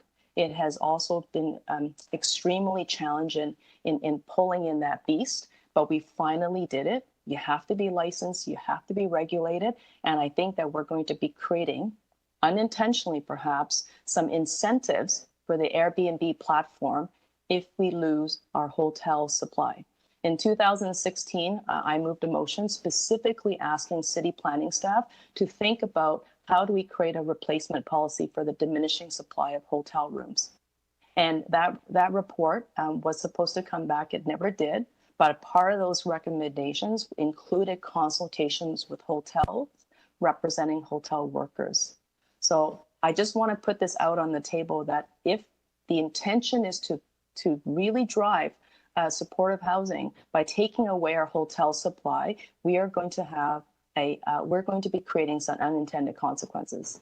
But let the committee know that I've raised this concern. I've been raising this concern about dwindling hotel supply since 2016. I will continue to raise it at council, and I will continue to raise this in every chance that I can get because I think it's so critically important, not just the support of hotel workers, the tourism workers, but also the recovery of the economy overall. Thank you very much.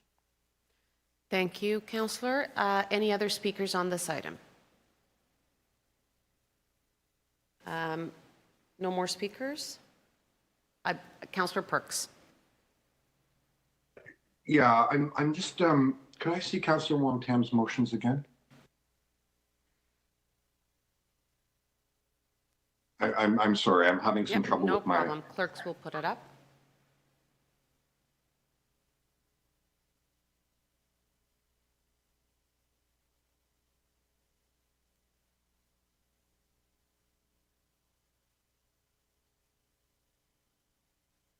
Okay, thank you.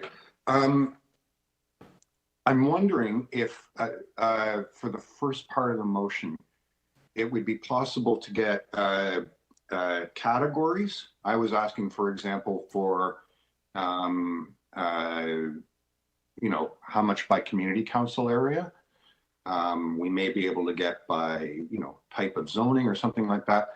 I'm concerned about getting a list of specific addresses because of the potential for that causing an inflation in the cost of the property. So I'm unsure about how to deal with that, Madam Chair. Maybe there's a way we could have a little bit of a conversation to figure that out. And while I take Councillor Wong-Tam's point about hotels,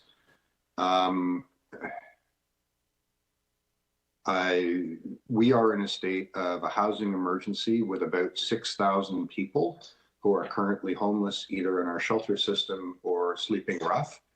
And, you know, I agree that we have to imagine how we're going to rebuild our convention business and how making sure that employees in the sector aren't the ones bearing the burden. I would dearly love it if the City of Toronto had an aggressive policy of acquiring rental units, and if the federal and provincial government were our partners in that. But, you know, I'm stuck with the fact that the mayor and council voted down a proposal to do that 6 months ago. So I'm not yet in a place where I can support an extra pass on the hotel properties. Sorry, I'm struggling with this one. It's part of the problem of all of us working virtually that we don't have a chance to have good conversations about these. Question? No, I'm just sort of sharing thoughts. I don't know the answer. I don't know who knows the answer. Okay. On these two motions. I'm simply asking for consultation with the hotel unions and workers who don't know this is happening. Councillor, would you be willing to entertain changes to your part 1, or would Councillor Perks be a total new motion? Would a list Is that the recommendation to break down the categories? So is that correct? Councillor Perks is asking to, instead of having lists with addresses, to have a list with community council and zoning categories of each project. So would you consider that as a friendly amendment to your part 1, or do we have to prepare a new motion for Councillor Perks? Madam Chair, I can certainly accept that as a friendly amendment. I understand Councillor Perks's concern. I do not want to open up a can of worms at council unnecessarily. I was looking for an elegant way of doing it, which is why I thought, you know, if it's on purple paper and it's a confidential report, then we can keep it at council. I think, Madam Chair, what I'm concerned about is I want to know how many of these properties out of the 19 of them are hotels and motels. That's what I really want to know. So if staff can make a commitment that they can report out along categories, whether or not they're hotels, motels, rooming houses, apartment buildings, and the areas of the community councils that they sit in, and the zoning requirements that are required, I would be happy with that. Okay, so I think we can all agree with that. Nancy, are you starting to draft that? So Nancy's working on that. We'll go around. Councillor Perks, go ahead.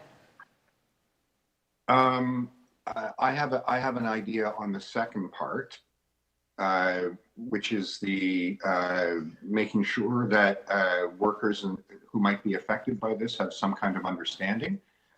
Could we just direct staff to enter into conversations with I used to know the names of the unions off the top of my head in this sector, but there have been some changes. It's Unifor, Steelworkers, Unite Here. Unite Here, yeah, those three. If we could just direct, yes, that's right. If we could just direct staff to open conversations with them rather than having a report come back to council. I'm just concerned about losing time. Yep. I would not consider that as a friendly amendment. Okay, Madam Chair, could I ask staff to prepare an amendment then in my name? Yep. Absolutely. So we'll prepare that. In the meantime, are there any other councillors that would like to speak on this item?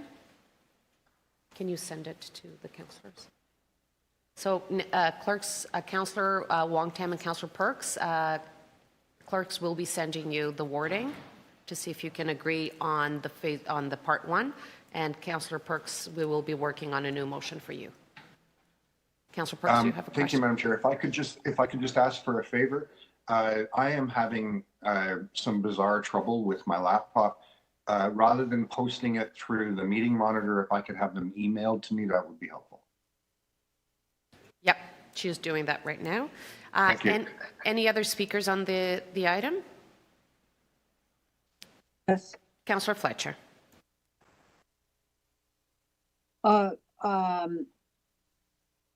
Just thanks again to staff for all the incredible work and moving this as quickly as possible. It really is breakneck speed. The issue around the list, I think we've got to a good compromise there. I simply want to say around anything around the hotels, I mean, this is a particular piece, but I think that's a conversation with economic development and the hotels and those unions, because we're here without the benefit of a forecast about the future use of properties, hotels, accommodations, everything else. And everybody's thinking about that, talking about that. It's the same as office modernization, how many downtown offices will remain. We're in an influx period that I think certain things will shift. We don't know how far, but I'm pretty sure there's thinking going on globally in North America, other cities, about the tourism sector, future of conventions, hotel spaces, everything. So I really appreciate Councillor Wong-Tam making that motion. I'm not sure it's as particularly focused on this issue as a general, more global thing. Because we've had a couple of times, most recently we had the Delta Chelsea, we had them making condos. We looked to see, and I know Councillor Wong-Tam's been really active in trying to get a sense of the impact of these conversions. So this would be a different discussion if we hadn't had 18 months of pandemic and seen what's happened with homeless, seen what happened with hotels. So I'll support. I think Councillor Wong-Tam, and I can't see you, I can only see a blank screen at the moment, but I think you're onto something with that general discussion. And I think that really at the Economic Development, Community Development Committee, that is a really important issue to get their teeth into. It's not just for the housing staff, it actually has a bigger, broader net that needs to be cast. And we need to know who's doing the thinking on this and who they're talking to. So I appreciate you raising that in this context. I just think we need to put it up at a citywide level in the division that actually has carriage of that, which is economic development, and let them drive that a little bit. So I'd almost refer your motion to economic development and try to get the attention overall. Mm-hmm. And I appreciate you taking that up at that committee when it's meeting. Now's the moment.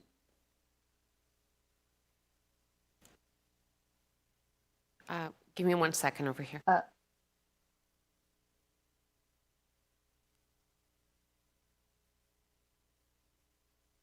think I did speak about the list for a second, and I've talked to staff about projects that they've come to me and said, here's the ones that have been put in. I think we do need to be careful, as Councillor Perks has said, about laying out properties, because no matter how careful you are, if that adds a couple of $1 million into the cost of that property, then it really isn't worth it. Thank you. I do have my ability to relate. Thank you, Councillor.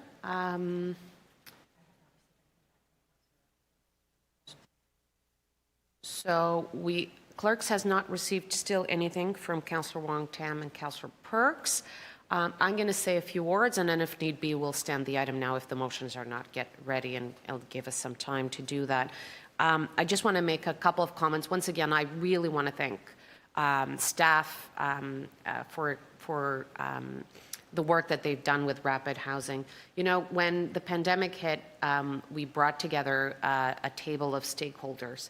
And with staff, we really put together a report that was, which main goal was to accelerate housing, and in particular supportive housing. And we went straight to the federal and provincial governments to start advocating for exactly what it is today, the rapid housing program.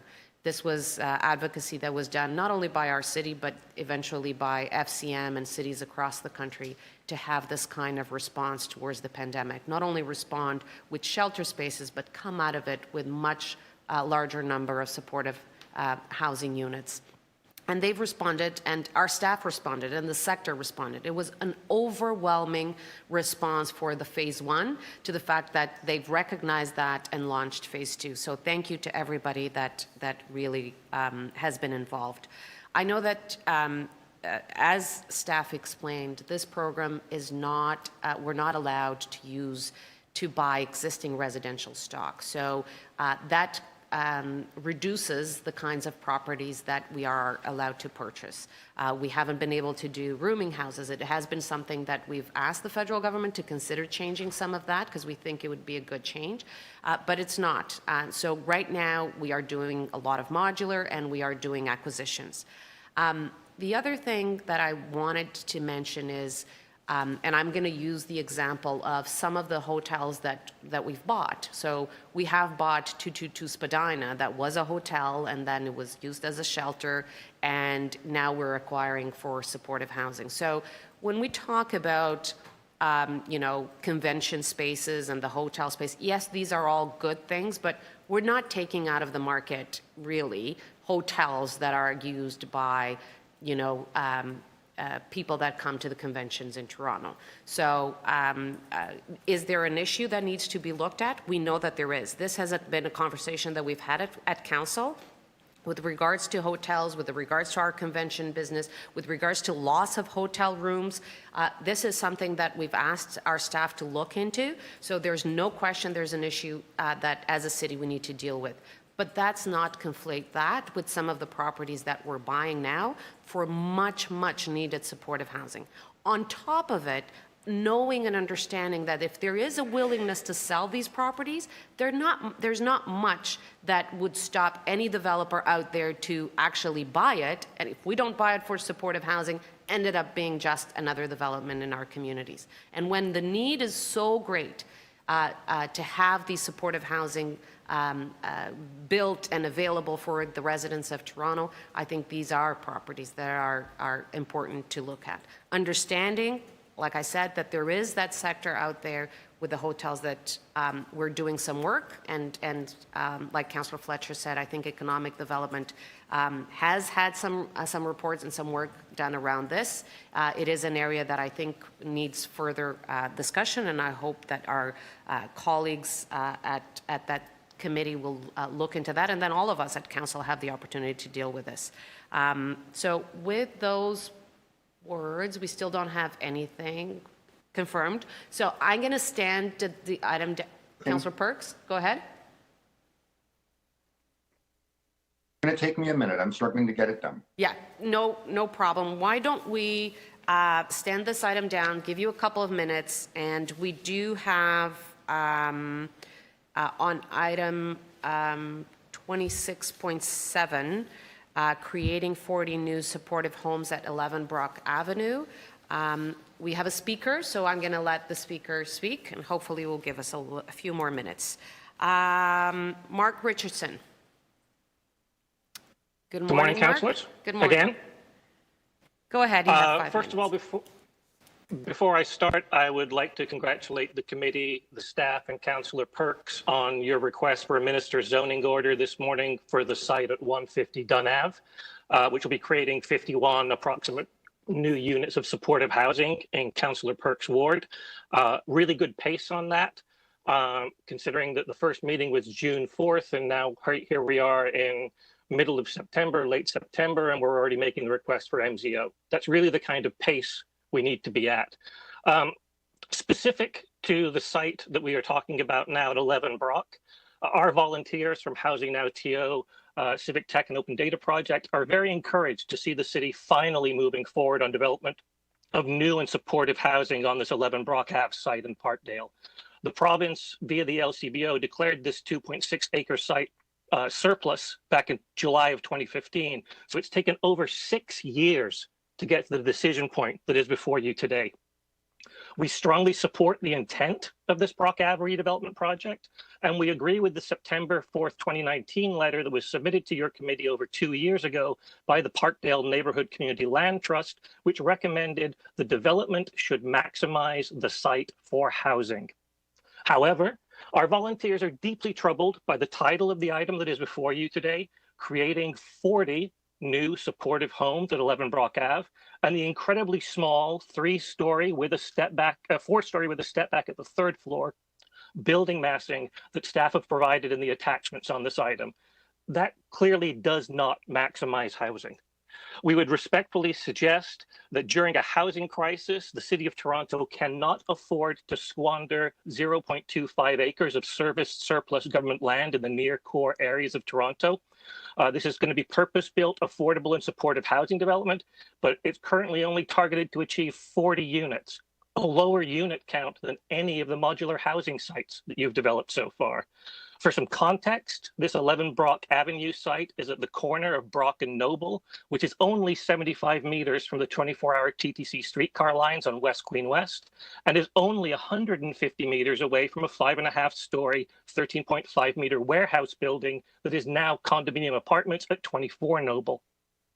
Our volunteers would encourage council to remove the current prescriptive details of 4-story and 40 units that are in the staff report, and instead instruct the staff to maximize the site for housing and look to using a ministerial zoning order to achieve higher density for new affordable and supportive housing units on this site. We've provided some attachments and visualizations with regards to the zoning and the nearby buildings. In addition, I know when we provided similar advice to this for the Parkdale Hub, it was quite contentious. I want to assure council, we're not picking on individual councillors. We've been out in Etobicoke on a Create TO site in Councillor Holiday's ward.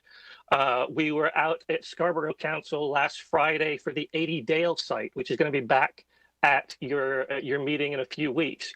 You know, that's 3.2 acres of city-owned land that's only going to generate about 47 affordable housing units. We are consistent across the city in trying to make sure that during this housing crisis, you maximize your affordable housing opportunities on every site. We would encourage you, similar to as you did on the Bellevue Avenue site, the Denison site, and the Dundas and Ossington site, that you have recently surplus Green Pea parking lots. You are less prescriptive about what gets built on that site. You provide direction to staff to maximize housing, and we let the math and the available programs take it from there. And that's it. Thank you. Thank you. Any questions of the speaker? Seeing none. Speakers on this item? Councillor Perks. Thank you very much. Mr. Richardson very correctly points out that this has been a long and winding road. The province of Ontario decided to declare this property surplus 6 or 7 years ago. And since then, every month has seen me, it's like taking a trip to the dentist and getting my teeth drilled, trying to figure out how to get this property advanced.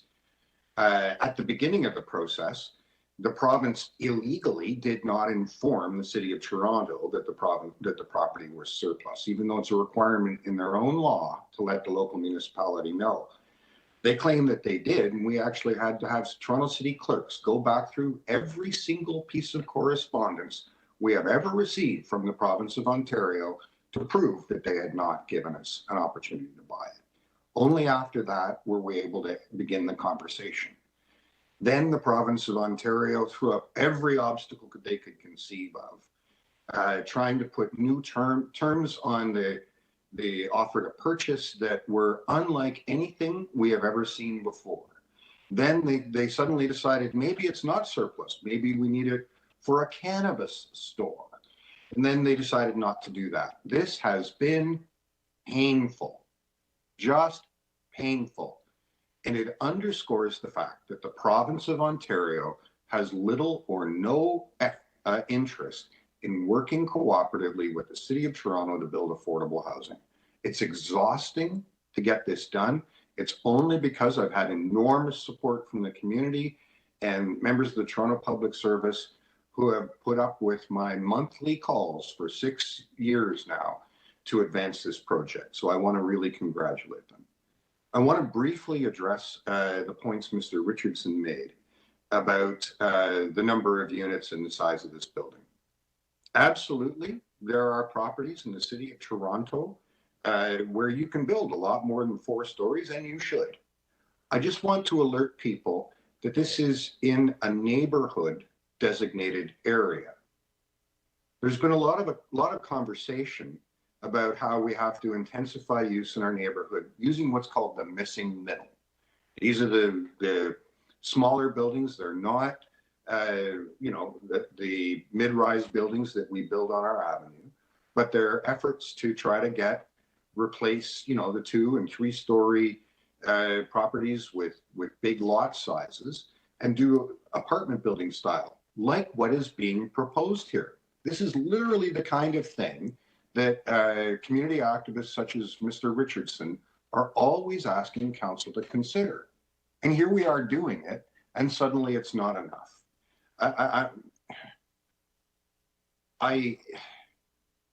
If we were to try to make this a larger building through the normal zoning process, we would be adding another 3 years after the 6 that we've already been through. Unacceptable.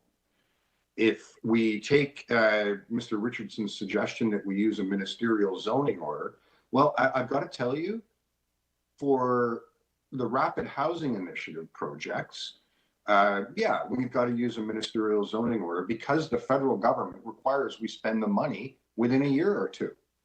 That's not the case here.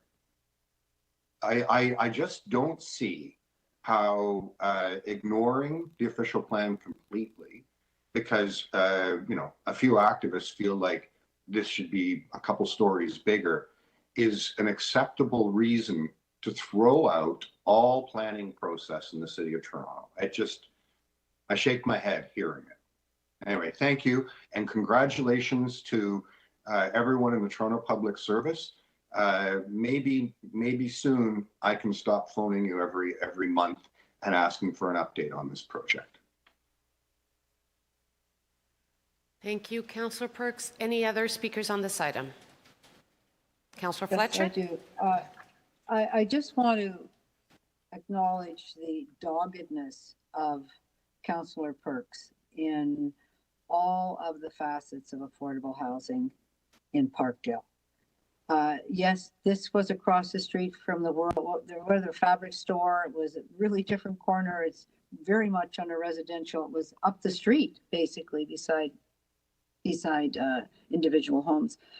And when you're looking at something that's taken 7 years, you realize that you just have to make the deal and get this. In any way to think that Councillor Perks hasn't bought rooming houses, he's not got his Cowan Miseric plan, he's now got this. It's been dogged determination, and I think probably your monthly calls, Councillor Perks, to staff that helped. But once you get your sights on a project, you've taken this one home, and I will be supporting that very much so. I don't see any, and believe me, there are a lot of activists in Parkdale that if this wasn't satisfactory, I think we'd be hearing from them, because we do often hear from your residents, do we not, Councillor? Yes, we do. Yes, we do. So this is kind of a community consensus on this one. I think people just want to see it move ahead, and appreciate always from trying to maximize every site. But this one, I think the community has reached their consensus, and we should just proceed, and thank the councillor for never giving up. Thank you, Councillor. Any other speakers on the item? Seeing none, I'd like to thank staff and Councillor Perks. It is true he's been very persistent for a long time. Since there were the rumors that the property was going to be up for sale, he put it in everybody's radar and made sure that we were going to buy the property as a city and that it was going to be turned into affordable housing. Of course, we always want to see more units on the site. I think Councillor Perks, at any opportunity, will look into that as well. I think what we have to look in here is that balance between what the process would mean and the timing, and the additional units that would be able to get on the site. I am sure if we find a way to get more units without delaying the project, Councillor Perks would absolutely be supportive of that. And so I once again just want to congratulate the councillor. I think that we want to see shovels in the ground, the project being turned into supportive housing as soon as possible, and have this addition in Parkdale as soon as possible. So looking forward to continue to working with everybody on this. And once again, thanks to our staff for finally bringing this to the community here, and for continue to look into opportunities to increase the amount of units on the project. So with that, all those in favor? That's unanimous, that carries. Okay, so we can now go back to item, nope, not yet. Okay, so we can go back, we can do 26.8. We have a small staff presentation on this item. It's not really on the item, I have to be honest with you. We're going to start seeing a lot of these coming to committee, and so staff are just going to give us a brief overview of what that is and what they will mean. Greg? Good morning again. Thank you, Madam Deputy Mayor. Just to provide the context for the committee, I'm joined this morning by Mayor McDonald from Heritage Planning. There have been legislative changes, and we have put those legislative changes through council. Last year, they come into force, and we're now adjusting the way that we're administering designations in order to respond to the time demands that have been put in place by the legislation. So Mary's just going to share with you why you are going to start seeing these on a go-forward basis. Over to you, Mary. Thank you, Greg, and good morning. Good morning, Deputy Mayor and committee. Can you see it? And can you hear me? Yep. Yes. Yes, we can. Yes, we can, Mary. Excellent. Excellent. Thank you. Always good to know. All right. Thank you. There have been, as Greg said, a few significant changes made to the Heritage Act, and the focus on this short presentation is just one segment of them. And this is changes related to the Part 4 designations, which are the individual listings. Bit of a reminder, since it's a couple of years ago now, Bill 108 was brought forward, the More Homes, More Choice Act by the provincial government, and there were a number of amendments made to pieces of legislation, and Schedule 11 of the Act included amendments to the OHA. The Bill 108 amendments took a while to come into force, which is why you're just seeing the changes now. They came into force July 1st, 2021, while we were in break, which included a shift in Part 4 designations related to certain planning applications. Section 29 1.2 of the Heritage Act now restricts City Council's ability to give notice of its intention to designate a property under the Ontario Heritage Act to within 90 days after the city clerk gives notice of a complete application. So this is drawing a direct link between a planning application and designation under the Heritage Act. And this is called, in legislation, the prescribed event. So the prescribed event is that clerk's notice date. The prescribed event then affects the timing of council's ability to designate, where a property is subject to 3 different application types: official plan amendments, zoning bylaw amendments, or plans of subdivision, which means that committee of adjustment and other application types do not trigger this prescribed event requirement.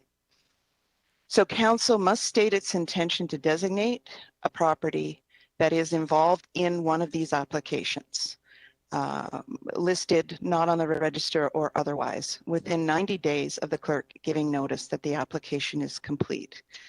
And if the city does not designate within this time, council loses the opportunity to do so for the duration of the application.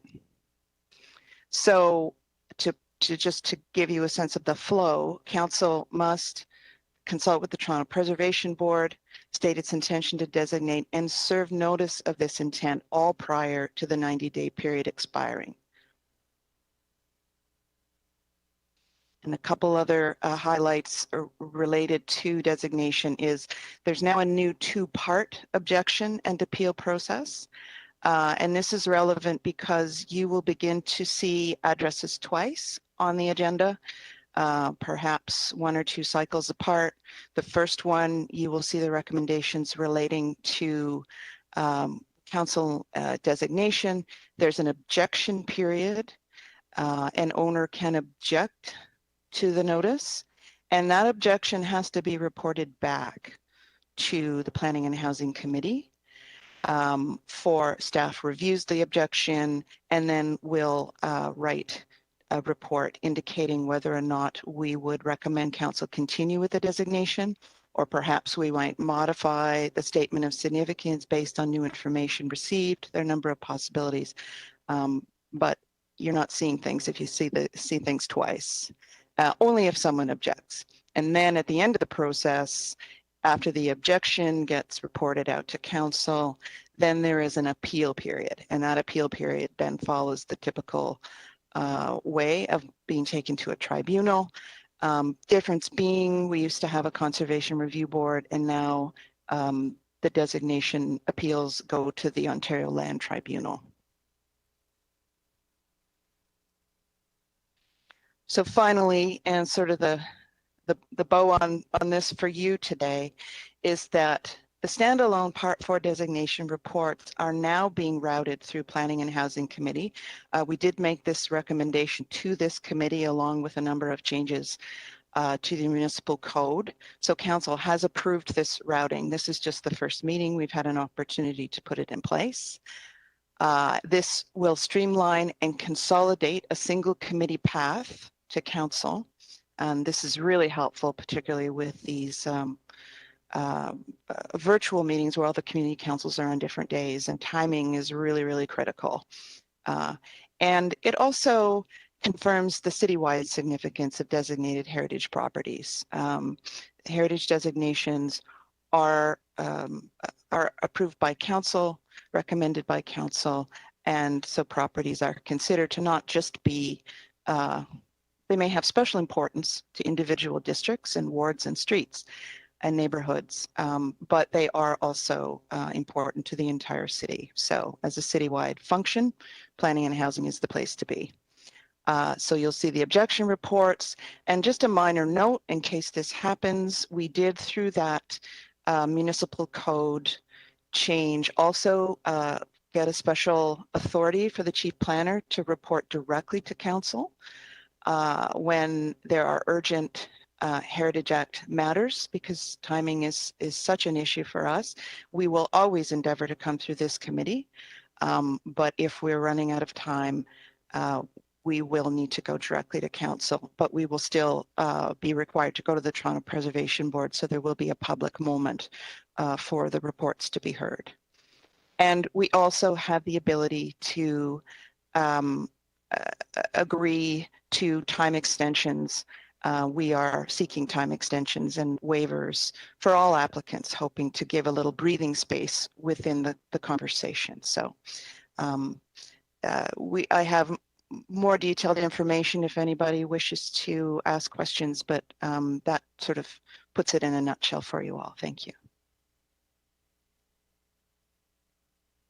Okay. Any questions of staff? I think I heard. Oh, Councillor Fletcher, go ahead. So just within you can just tell me what we're going to pack in within the 90 days. The application comes in, then it gets a heritage review, then it goes to Preservation Board, then it goes to Planning and Growth, Planning and Housing, then it goes to City Council, all within the 90 days. Or does it just have to be initiated within the 90 days? Or does the whole task have to be completed within the 90 days? The whole task needs to be completed with with one extra task, which is the clerk has to serve notice of the intention also within the 90 days. Okay. But the 90 days doesn't start when the application comes in the door. It starts when the clerk advises an applicant that their planning application is complete. So we're paying a lot of attention to that period of time between the submission and an application and the complete application, because that's when things get moving. And just this question has to do with election years, because in election year, we know that starting in whatever date that is in August, all the way through till the end of election, there are no standing committees until January. So there's far more than 90 days in there. And I wonder if, Greg, if you can tell us what your thinking is there to handle that vacuum period. Through the chair, that's an excellent question. And I would assume that, well, I won't assume anything, but because it's the first time for this, maybe Mr. Haley can comment, but I know that we council delegates authority for committee of justice matters, for example, for appeals during council breaks and hiatus and things like that. I'm wondering if Mr. Haley can comment on whether or not we have that option in this situation. And I also have some information about that as well, Brian, if you wish.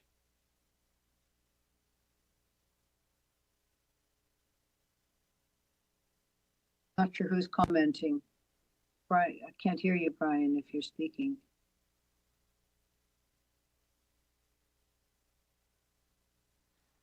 Can't hear you, sorry.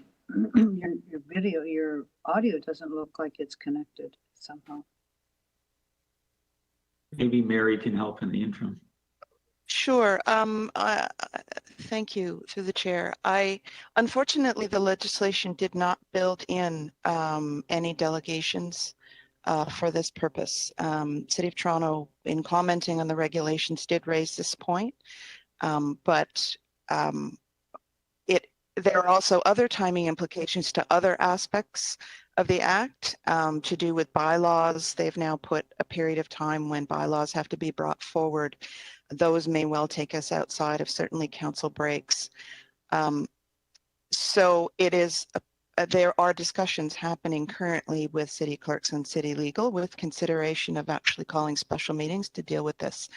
But Mr. Haley, are you there yet? I'm not sure if he has anything more to add. Here. We'll certainly look at that. We'll also look at delegation. I'm not sure, Daniel, if you have any further comments on this.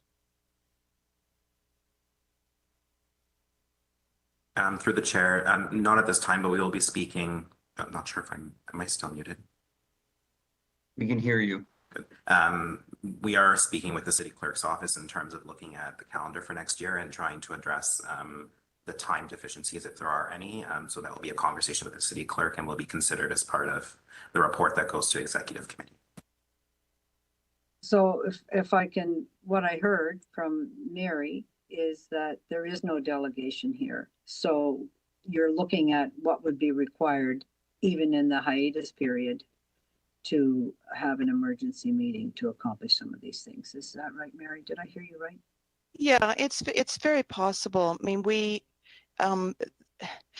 sometimes there is not sufficient clarity about delegation within the Heritage Act. We currently have certain number of delegations on the books. They've not been subject to challenge, but you know, we will figure out the best way forward and the easiest way for members of council and the Toronto Preservation Board. We'll have to sort of leave that at that, but we certainly, it is on our minds.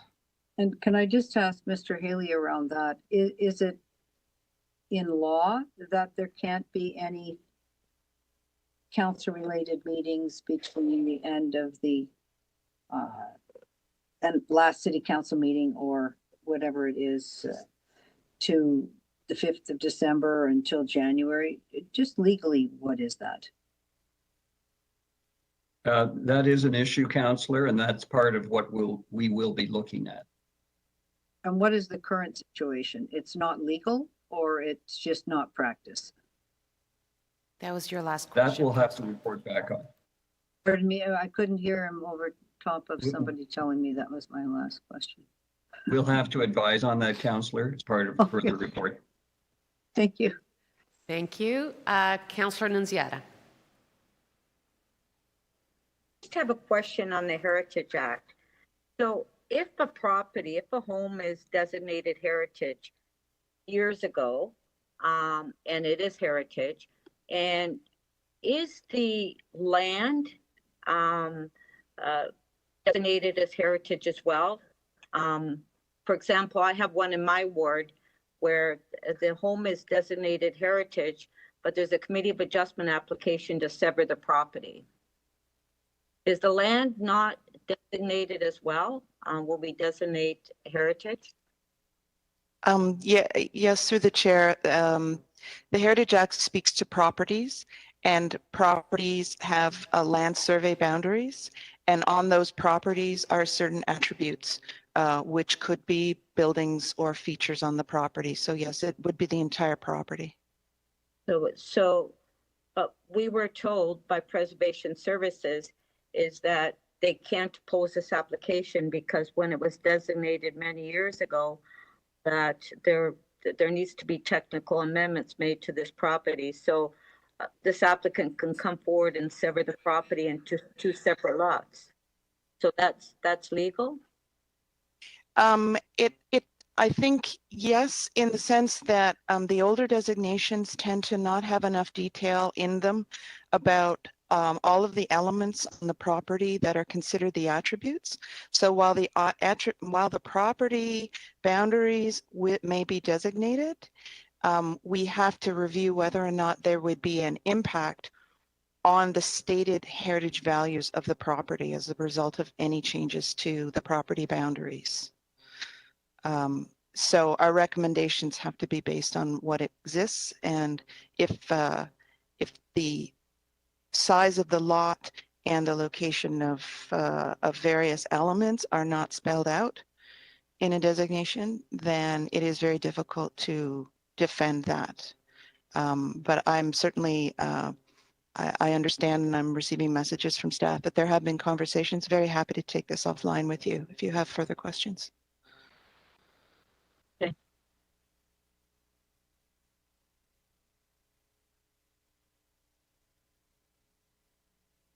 Are you finished, Councillor Nunziata?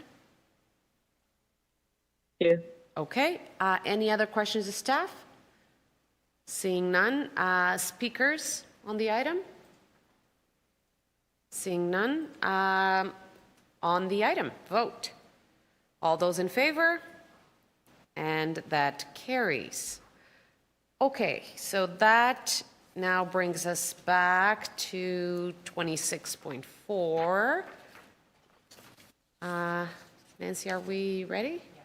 Okay, we're almost there. Just bear with me for a few seconds.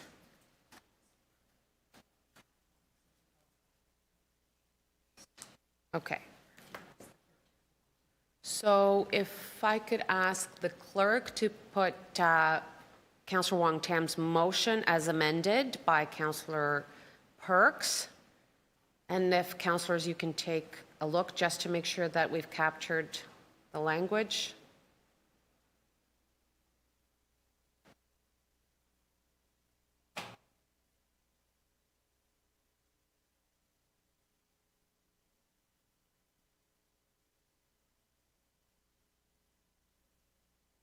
Madam Chair, I think recommendation 1 is okay.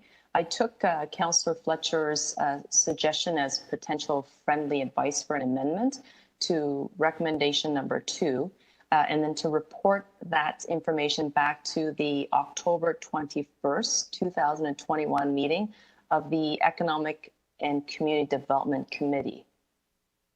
If that amendment could be made, instead of sending it back here, then maybe staff can have the conversations with the union and the hotel operators. But Councillor, are you still maintaining that this needs to happen prior to finalizing any purchasing agreements? Well, the purchase agreements won't be finalized until December, is my understanding. That was in the staff presentations, that this is all heading to a December outcome. Well, I'm not sure. I guess each one of us has to see how comfortable they are. I'm just not comfortable having that part in there. Can you confirm, sorry, I know we're changing the order a bit. If we can have the Housing Secretariat confirm that, because I believe she mentioned that in her report. Like they were heading to a decision in December. I mean, but whatever has been submitted by CMHC, so, you know, it's already been submitted. To staff, Abby, do you want to comment? Through the chair, so yes, we have submitted. We won't hear back confirmation of which sites have received funding until the end of October, and then it will take us until likely the beginning of December to complete the agreements associated with those sites. But in the meantime, we will be continuing to do due diligence in relation to the sites.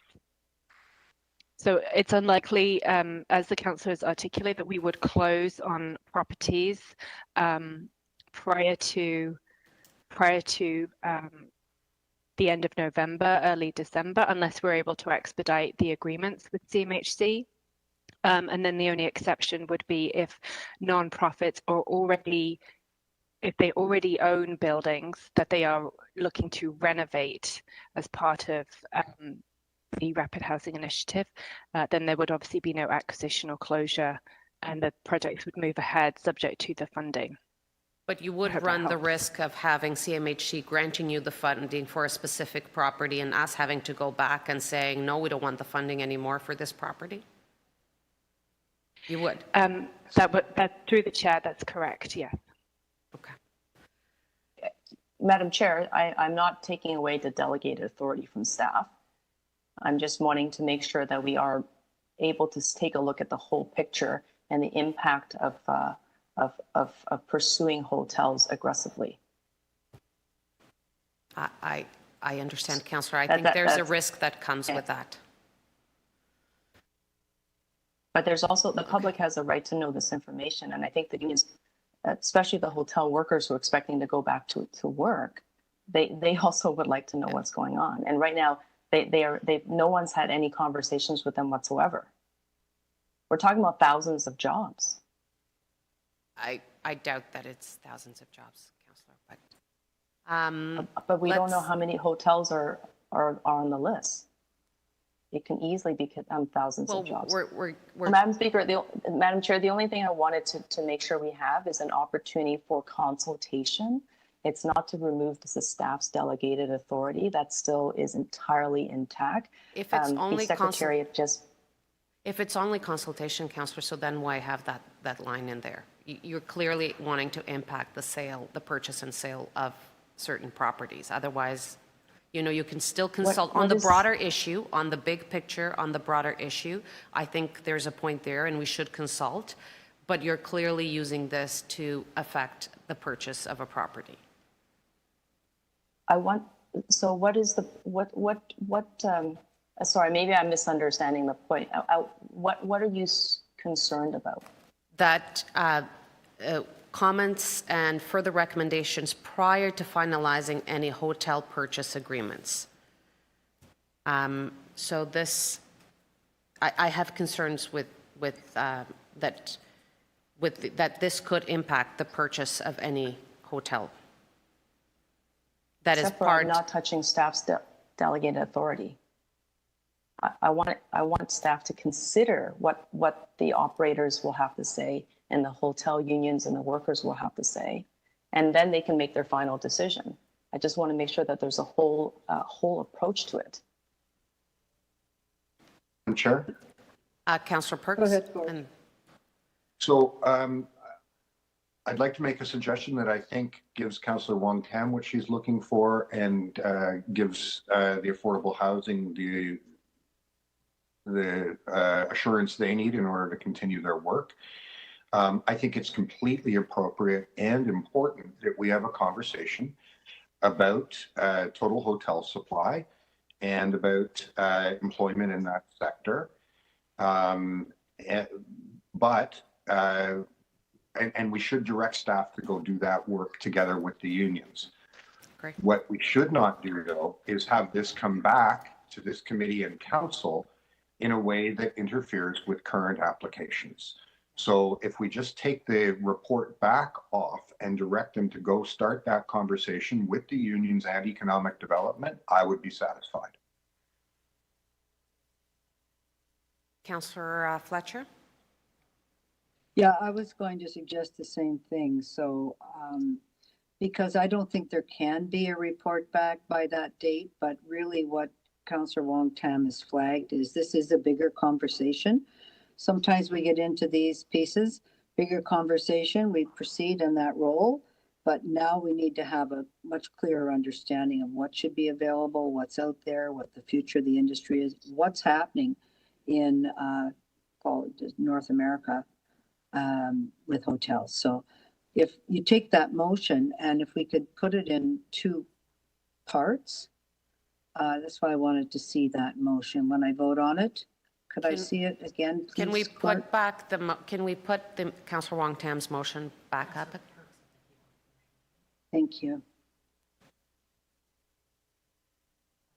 Okay. That if I would just simply want to ask to have that motion split, and at the semicolon, that vote in 2 parts, to vote on the first, and then whether or not I don't want to support a report back to October 21st. So that would be, I'm going to suggest that, Chair, that we do it like that. So we split. Then Madam Chair, I can withdraw the report back. Okay. I just recognize that in 2016, city staff said that they were going to consult with the unions. When you and I moved our motion concerned about hotel supply and the diminishing supply, that the conversations and consultation never took place. This is what I'm being told, is that nobody went out to talk to them, despite the fact that council said, please have a conversation with the unions about what was happening with the rapid diminish of hotel supply.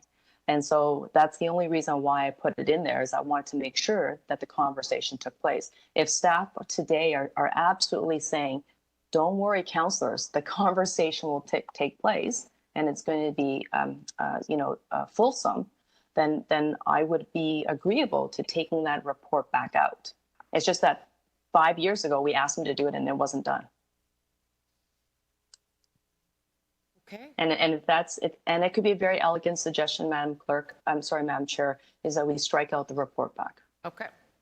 Are you fine with this wording, Councillor, as it stands right here? Yes. The only thing I would say is that we should probably have the consultation before the final consideration. So therefore, I'm not sure what evaluation matrix staff are using. Not every 19 property will be approved by CMHC. It's highly unlikely, but if it is, that's wonderful. But it should take place before any final decisions are made. So no report back, but please don't tell me that you're going to consult with them after your decision is made. Please do it before the decision is made. Then you should leave that in to be voted on. I just don't know how that's all going to roll out around any particular issue at the moment. But as the next tranche, I think we have to really have that very clear. We might be too far down the road here. Except where we just found out about this tranche. Like these 19 properties, just like, I don't know about anybody else, but this is the first time this report has appeared before us. I think individual councillors have had conversations. Yeah. Everybody's had a meeting. Yeah, it's about in 2 weeks. Councillor, would you be okay to say potential conversion of hotels to residential use in future phases? Prior to future phases of rapid housing? Say that again, Councillor Perks. If you can, Madam Chair, if you want to stand this down, I'll work with you on that resolution. There's nothing else, Councillor. Oh, this is it? This is it. It's the end of the meeting. Okay.